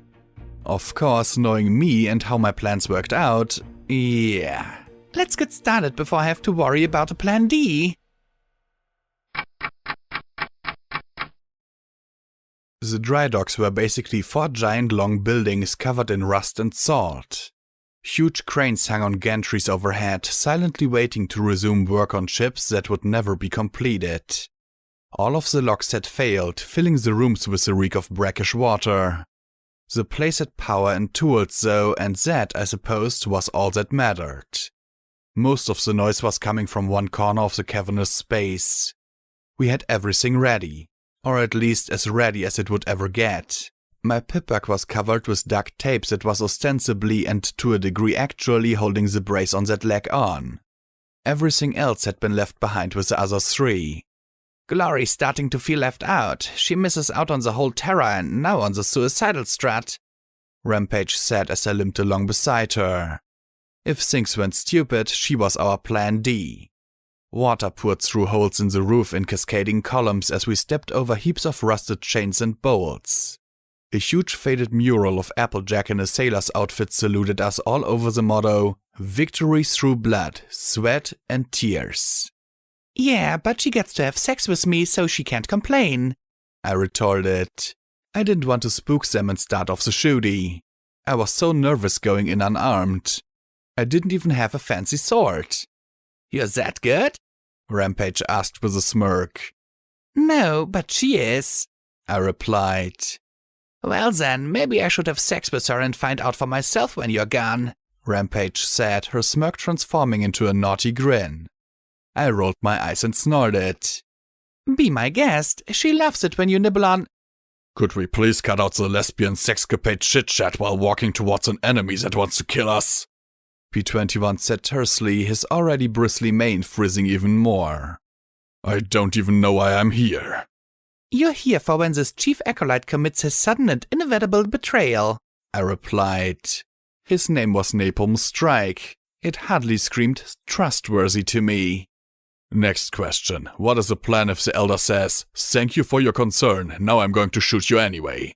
Because that's the step I'm missing, he said sourly. I shoot her in the face and we run for our lives and hope Lacuna can swoop in and port us to safety. Then we shut down the Rangers, I said firmly. You're siding with the Reapers? Rampage asked with pleased surprise. I snorted. I'm siding with whoever has less stupid and kills fewer innocent ponies. Right now, Steel Rain trumps Psycho Shy in both departments. We stepped into view of 10 or so unicorns handling all kinds of strange techie equipment while fixing up suits of power armor. They all froze at the sight of us. Hi, I'm security. I'm looking for Napalm Strike. For several seconds, they just looked at each other and us. They were clearly not ponies who expected 3 dangerous, wanted strangers to trot up to them. I rose and put my hoofs in the air. We're giving up? A power-armored pony pointed a Gatling gun at us and I readied myself for sharp and painful death. Then an older-looking buck in red robes trotted towards me, looking quite put out. I'm Chief Acolyte Strike. What are you doing here? How did you get inside our parameter? He looked at Rampage with alarm. You're that Reaper, the immortal one. You survived being put through a wood chipper and suddenly you're famous, Rampage said with a chuckle as she shook some rusty salt water off her hoof. I'm just glad they recognized me without the armor. We're here to speak to your leader about halting this war, I said, and the flat look he gave me did not bode well. I'm prepared to give her the location of my stable in exchange for hearing me out. It was full of poison gas and dead bodies, but the words got the reaction I wanted. He immediately looked intrigued. In my opinion, you're too late. We are about to crush this war once and for all. But if you insist, I suppose I can take your request to her. He nodded to the acolytes. Search them. I did my best to hide my disappointment when they found the bobby pins under P-21's tail, and his mane, and mouth. They gave me the same treatment, even taking off my eye patch to make sure I didn't have a grenade or something hidden in there. Really, what were they expecting? Given that my busted braces were taped to my legs, they couldn't exactly check them. I really doubted they wanted to. No pony wanted to look at swollen, nasty pony flesh. After that, the armored ranger fell in behind us while Chief Acolyte Strike trotted in front. I hoped that the ranger was a real good shot if he decided to fire. We trotted out of the dry docks and towards the pier the Celestia was tied to. Once she'd clearly been a magnificent ship, and even after 2 centuries she possessed a strength and grandeur that I found impressive. 3 turrets, 2 in the front and 1 towards the rear, pointed their barrels towards the city. And then I gaped as I saw one of the rear turret's cannon's barrels slowly elevate. You got it to work? Rampage gaped in alarm. You've been working on this rust bucket for years. Indeed, and it's beginning to pay off. We fixed turrets 3 months ago. Of course, Zelda resisted our many requests to fire it. There was a lack of proper ordnance for one thing. No bullets? I asked in surprise. No shells, he corrected, and I suspected that the Orange Acolyte would have been great buddies with Textbook. The Celestia had been docked for a major refit at the time of the attack, and all of her shells had been removed. Sadly, their bunker is buried under tons of debris, too much to be practically cleared. So while we possessed ample stocks of powder, we had no shells. Until recently, that is. He pointed to a crane that was lifting something out of the water. A dripping net with a suit of power armor hanging onto it. Fortunately, the Lunar's ordnance was intact. Marvelous engineering. I saw that the armor had been modified with numerous air tanks. Clever. Technology is to be used, not merely collected. Zelda is growing to appreciate that fact, he said matter-of-factly. Except using it for war gets it blown up, I replied, earning a sour look from the sour Chief Acolyte. I'm just saying. And the Elder would agree with you as well. But when we were attacked, we must respond. The Codex commands it, he said as he walked out onto the wet pier. The rain was still pouring and it was quickly getting dark. Well, that and common sense, I replied. But somehow I doubt all the scavengers I saw with minigun bullets in them were attacking power armor. He frowned sharply at me but said no more as we trotted along the dock. Then I noted with surprise 2 other ships. One was far less grand, a rusted red ship half the size of the Celestia. It was flying a flag showing the Steel Ranger emblem but with 3 apples instead of gears. Between it and the Celestia was the Seahorse. What is Thrush doing here? I exclaimed in surprise. He chuckled dryly. Oh, so you know that pirate? No surprise. She's guilty of numerous counts of technology smuggling and other assorted crimes. He pointed a hoof at the far ship.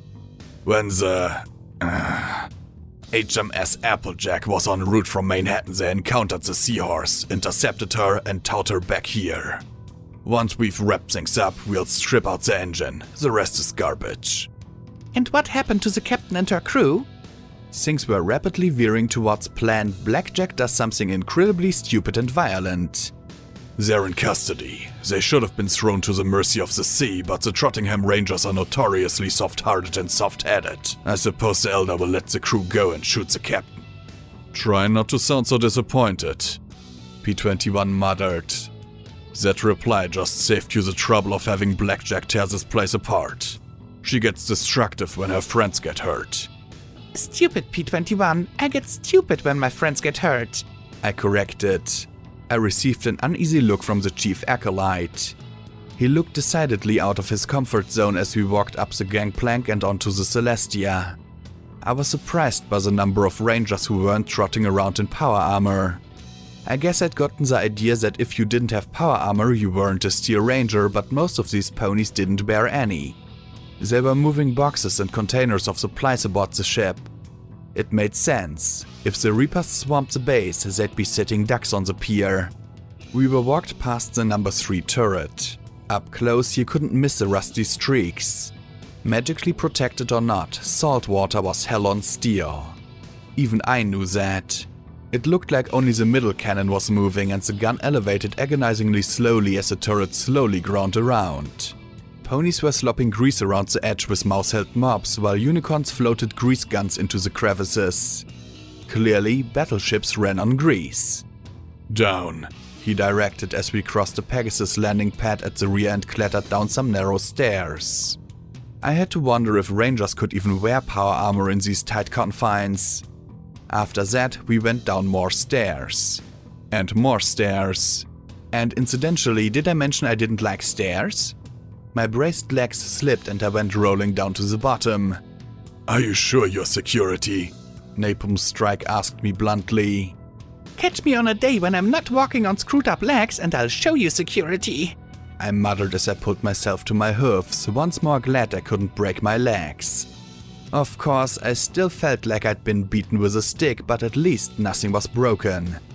We reached a long room that smelled of salt and dead sea sinks and followed it along past large white plastic drums set in rows along a mechanized track. There were rangers pushing the plastic drums from the track to a hoist that I guessed pulled it up to the gun. One of the drums had been dropped, spilling dark powder in a fan that 2 unicorns were carefully scooping up. If one drum held that much powder, there were hundreds of drums down here. Too bad magic bullets didn't create much in the way of sparks. I'd need something incendiary to do a proper job, a grenade or flamer or something. Planning a party? Given the possibility of the base being overrun, it didn't seem prudent to leave a whole bunker full of gunpowder to the mercies of the burner boys. We loaded as much as we would need and sealed the rest away, he replied dryly. We passed through a thick door to another room loaded with missiles and ammo crates by the thousands.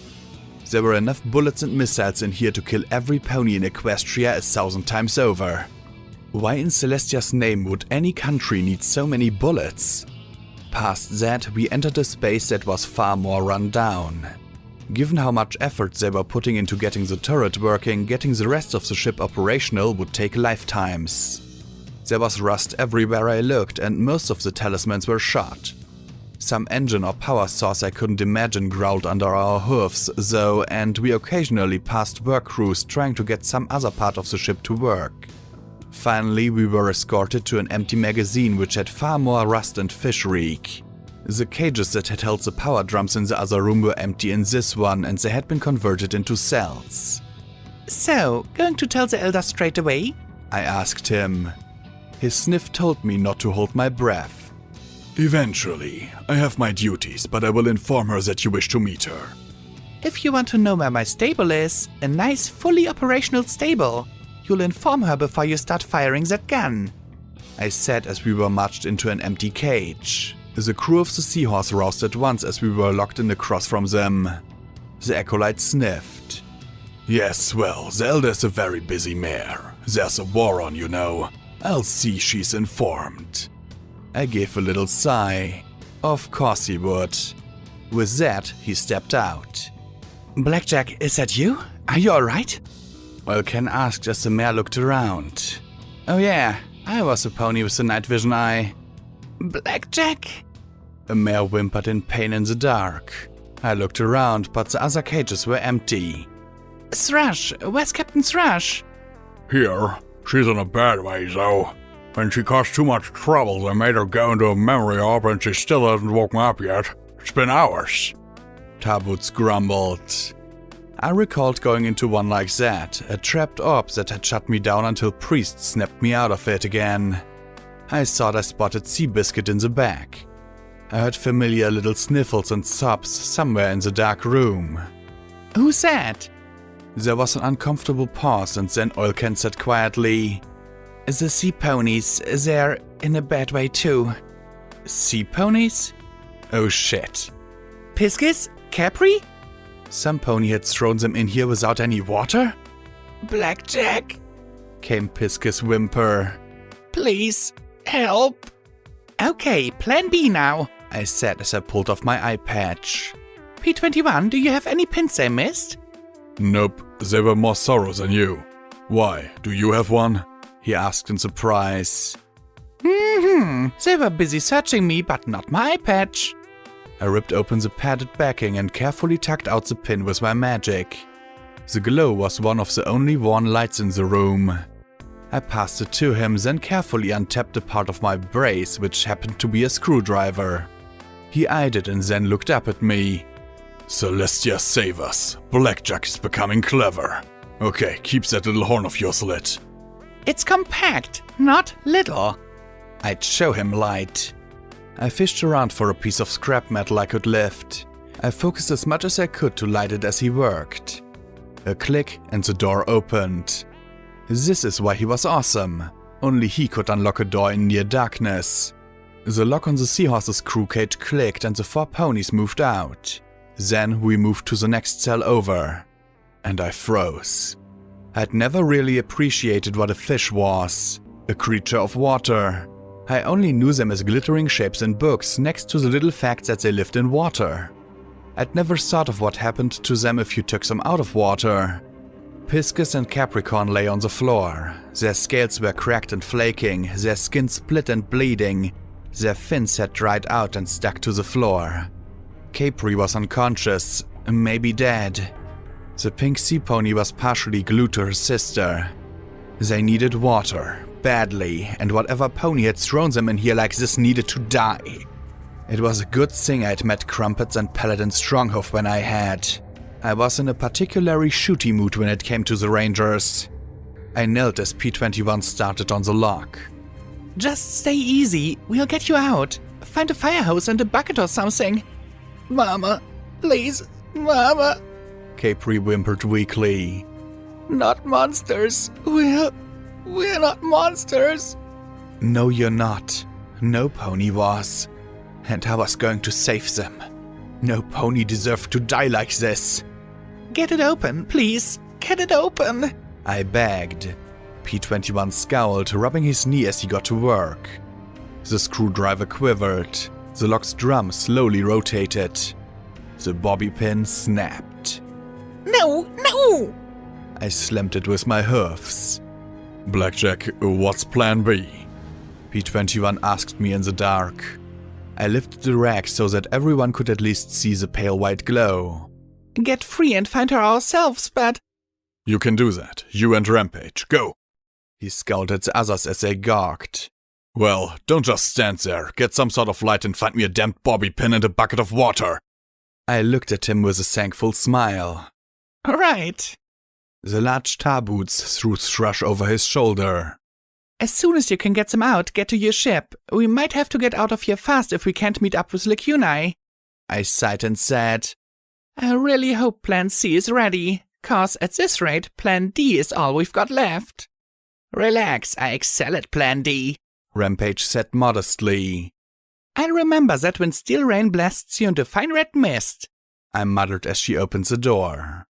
A pony in bizarre grey barding jumped to her hoofs as the hatch opened.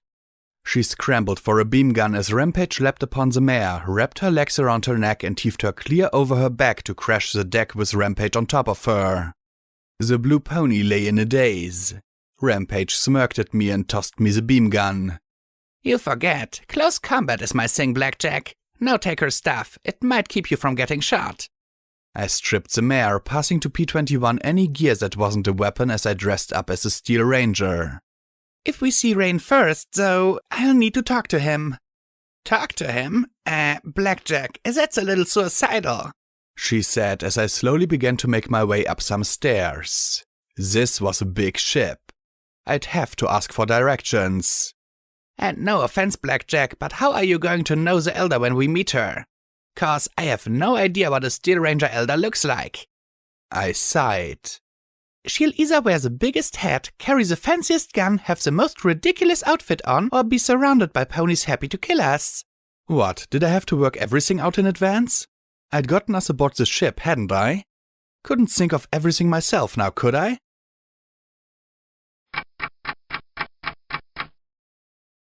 The HMS Celestia came in 2 flavors. Recently refurbished machine of war or abandoned derelict, and you could find both flavors within 10 feet of each other. One section would have the rust scoured away with bright and humming lights, and the next would look like it hadn't been touched in 2 centuries. I couldn't figure out any rhyme or reason to it either. Somewhere there was an engineer in need of a good kicking. There also wasn't a sign anywhere in a language I understood. STLBCKACC? PRTENGNAV? RVTEXTBST? WHTTHFCK? We staggered into something that might have been a mess hall at one time but was now collecting dust. Except for the hoof marks that went through the room. I spotted a red bar ahead and moved against the wall. Another red bar moved slowly in front of us. I caught the swirl of red ropes as the chief acolyte paced back and forth. Shouldn't you be preparing the cannon? Came Steel Rain's voice, making my main stand on end. My eyes popped wide. He was here. Actually here. Listen up, I said softly, and Rampage's ears perked as the Star Paladin entered. To my immense relief, he was armed with a Gatling gun, grenade machine gun combo, which actually was still not that good for us, but I liked it more than the idea of insta-kill at 2 miles. Security is here, Napalm Strike said. That's impossible. I've soldiers stationed with shoot-to-kill orders. She couldn't be anywhere near here, said Steel Rain. She walked up to us politely as she pleased with her friends, offered me the location of a stable to speak to the Elder. He hesitated, then added, I must inform her of this. My oath. Oath. Steel Rain snarled, cutting off the other. What good are oaths these days? We swear to obey senile fools who have the power to force order on the city but refuse to exercise it. Who could use this ship to batter down the walls of the core and use the riches within to force a real tomorrow? Oaths. He snorted in disgust. Only a fool honors a foolish oath. But the Elder is a dying breed. I've spoken with Elder Cottage Cheese and Star Paladin Nova personally about this. Naive optimisms like Steelhoof and Stronghoof have no place here. They're fodder for the city, but ponies like us who have the vision to see the potential of technology and the audacity to use it, we are the future. There was no hiding the fervor in his voice. It practically trembled with every word. She's going to find out eventually, Napalm Strike protested. And then there will be questions. Steel Rain chuckled long, low, and slow. Let her find out. Let her ask her questions. But let her do it after we've turned the arena, the collegiate, and the skyport into rubble. Once we are victorious, it doesn't matter how she protests. And when the old neck finally expires, either you or I will replace her. And we'll have a glorious new future to look forward to. I suppose. he muttered sullenly. Get that cannon firing. The sooner our enemies' strongholds are rubble, the better. Steel Rain finished. Let me worry about security. I couldn't believe my luck. This was exactly what I needed to hear. I bit my lip as I fought the urge to cheer. Then there was a pause and my ears prickled. Then he said in a louder voice, You know, technology is such a wonder. Take this power armor, rebreather, repair talisman, the armor itself, the heavy weapons. But do you know what the most useful feature is? I frowned as I looked at Rampage. Eyes forward sparkle. He finished in a grave tone. Then there was a heavy chum as a grenade machine gun blasted the doorway we sheltered in. Rampage grabbed me faster than I could have imagined and threw me away as his exploding round blew her into chunks. Clanging forward, I barely got to my feet when he appeared in the doorway and blasted a streak of minigun fire in a spray that made my ass burn. We were now officially on Plan E, running for my fucking life. So long as Steel Rain was on me, P-21 and the others would have a clear shot, as would Rampage when she regenerated. My legs clattered and jerked, my flanks on fire as he ran down the hall behind me. I tried to yank shut hatches as I passed, but they were too heavy for my magic to move. And I didn't dare stop as he followed. I passed a set of stairs, but with my legs wobbling around beneath me, I didn't dare try to scramble them up. One slip or trip and I would be over. I dared to look behind me in time to see him pass through one of the tight hatches, and my jaw dropped in amazement as he twisted his body with ease to allow him to pass through without getting stuck. And here I could barely run and keep ahead of him. I needed a door, something I could close. I raced past one unarmored mare who stepped behind me only to be blown to pieces by the grenades. Get out of the way! I screamed as I ran, passing by another 2 unicorn onlookers. Finally, I passed around a dogleg and onto a steep stair.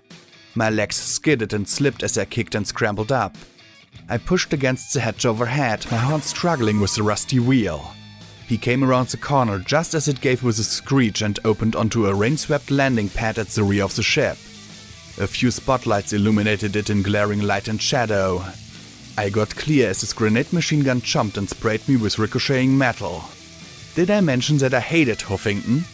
2 mares scrambled to me as I lay there, rising from the dozens of little holes that appeared in my hide. Hold still! One shouted, pulling out a healing potion. I slurped it down eagerly. There was an alarm sounding somewhere. The mare shouted to the other. We have to get below decks before... Celestia fired. The cannon was at least 100 feet away, but the force of its firing washed over me like a full-body sledgehammer.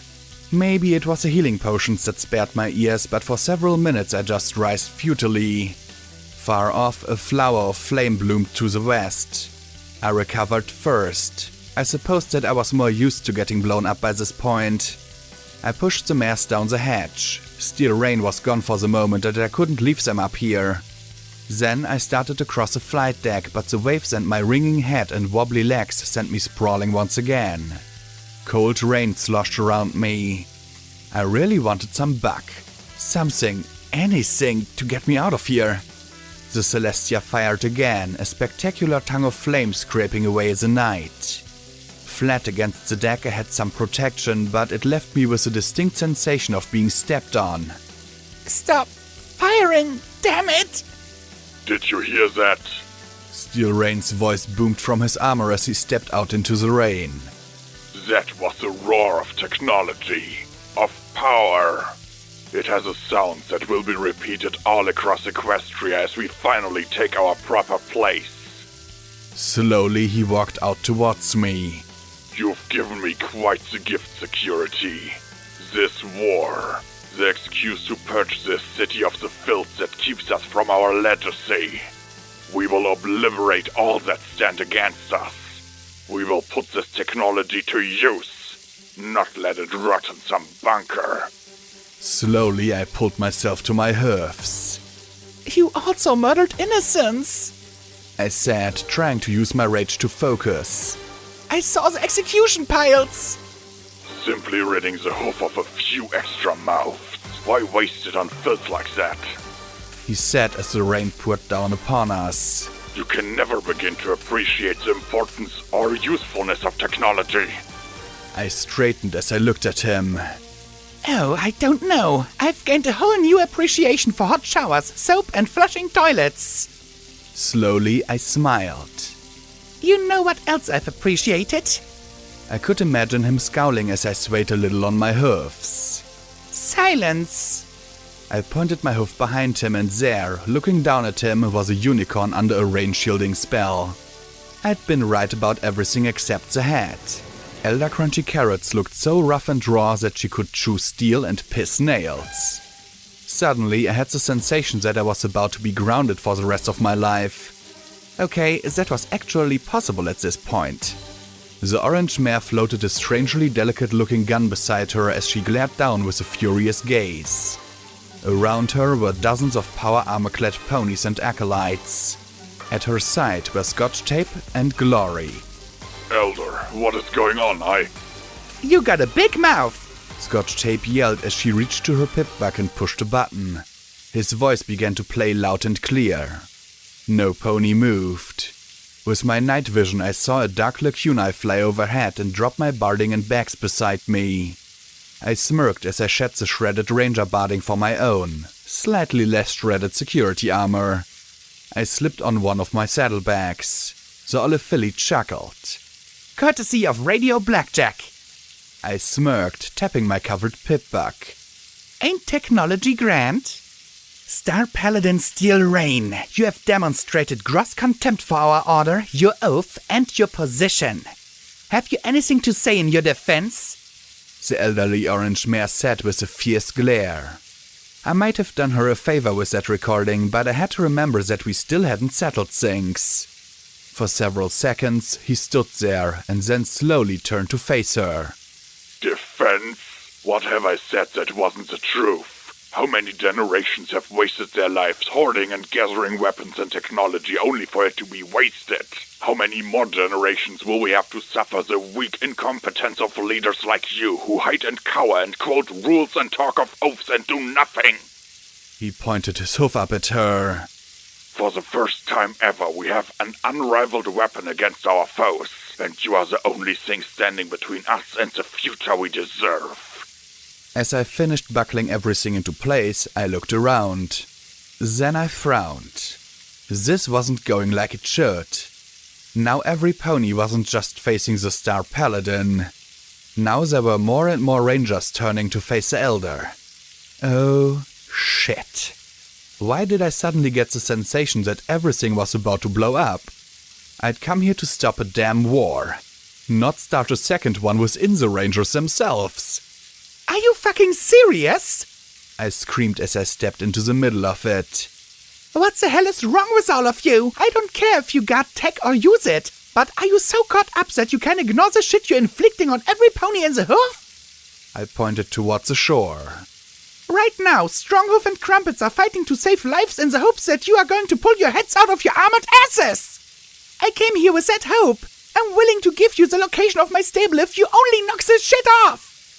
Please, I begged mentally, don't do this. The Elder glanced at me, her sour expression softening a touch. Thank you for your kind words, Security, but this is an internal matter. For your assistance in bringing this to light, I am issuing you and the young mare here a pardon, and you are free to leave.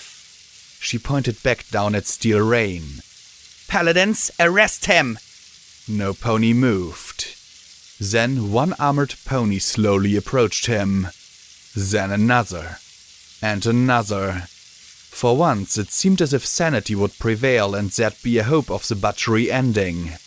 That sanity broke as they reached Steel Rain, and turned to face the Elder shoulder to shoulder.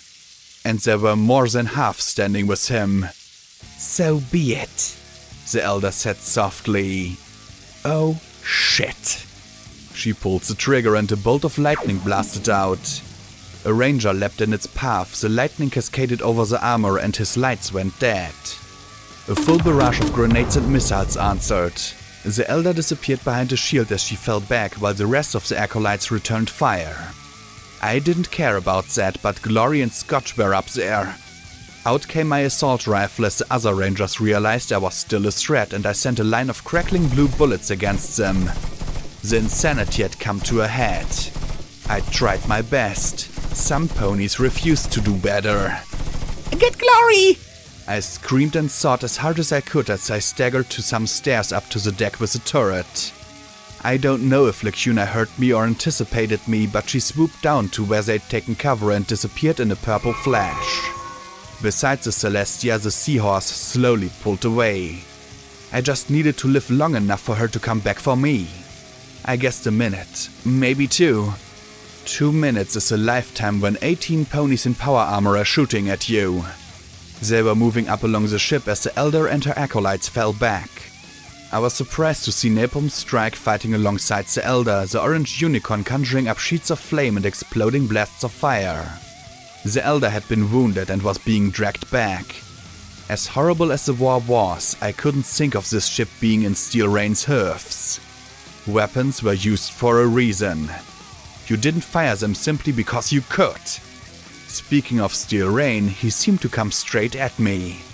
The Star Paladin appeared to have taken a personal dislike towards me, and I responded with bursts of crackling blue bullets. I was taking cover far more than he was though, and that grenade machine gun sprayed death at me. I had to get higher, get out of here, maybe meet up with Stronghoof and Crumpets and work out something. I couldn't just give up. I staggered up to the turret, then clambered up a narrow stairway to the top of the heavily armored structure. There was so much gunfire that I wondered if some pony was taking shots at Lacuna and keeping her away. Did Rampage get out? What about P21 and the sea ponies? Anytime now, Lacuna! Then he climbed atop the turret opposite me. I slipped into SATS and fired 4 bursts. He had only 2 hits through all that rain. I managed to squeeze off 3 magic bullets that were far more lucky. They struck his helmet, peeling away smoking steel. He was a surprisingly gentle-looking buck. Then my world went black as his grenade rifle blasted the turrets before me. I screamed as fire erupted in my face, shrapnel cutting deep across my front, and I tried desperately to wipe the blood out of my eye. I had to see. If I couldn't see, why couldn't I wipe the blood away? That blood was my eye. My hoof touched the fiery ruin of my missing eye. I needed Hydra, a healing potion, something. My hoofs fumbled with my saddlebag. Then a minigun burped and pain erupted in my shoulder. At least it got the saddlebag off. I should thank you again, he said from somewhere behind me as I scrabbled in my bags. Was that Hydra? Mad-X? Red-X? There was a burst that tore into my cutie mark and I screamed, jerking as I fell over into the bag and scattered the syringes. You finally brought it to the fore. Now we can have a new beginning, a proper future. Another burst along my opposite side. I fired wildly, but once my gun was empty, I couldn't load it blind. I reached in, desperate to find something, anything. My hoof nudged the smooth case and I felt it pop open. My other hoof felt the smooth, heavy barrel. I froze, feeling myself grow cold. I'm coming, Lacuna said in my mind. Thanks, Lacuna, but I couldn't leave this ship in the hoofs of this mad pony. Inside the saddlebag, I cracked open the breech and slammed the silver bullet home. I heard the weapon latch and hum as the systems interacted with my pip-buck. Blackjack, don't do this, the dealer said. I ignored him as I struggled to my hoofs. You know what it will do. Yeah, but I can't get much worse. Blackjack, don't. I'm doing it, I replied. I had no time for crazy anymore. I had to stop this fight for good if it was the last thing I did. Steel Rain paused in his tirade as I drew the loaded volley from the saddlebag. What is that supposed to be? He asked as I pointed the weapon. You don't actually think you can hit anything with that, do you? Something, yeah, I replied, slipping into SATS with practiced ease. I mentally hit yes over and over again. Then the tingle of magic fields wrapped around me. the feeling of immobility. Well, this was it. Folly fired. Straight down. I wasn't sure which was worse, the sound Folly made as 2 feet of reinforced armor vaporized beneath me or the monstrous explosion that followed. I felt the wet pressure soaking every inch of my body, trapped against my skin by the magic. Only the magic fields kept me from an instantaneous death, but when they faded, I felt the turret lifted higher and higher as if we were all floating away. Everything was tumbling end over end, up and down didn't exist. There was simply the explosion and the scream of steel and twisting metal. I hit the cold, salty water, bobbing there as it stung my bloody eye sockets. I could barely move. Somewhere nearby were screams and the noise of the ship. My barding, my braces, everything was dragging me down. Then I heard the sound of groaning metal above. I lifted my battered hoofs as I was crushed beneath the waves into the cold black depths. Funny glory, went my very last thought as I was pushed deeper and deeper into the frigid waters. Only a pony with my luck could have a boat dropped on them twice.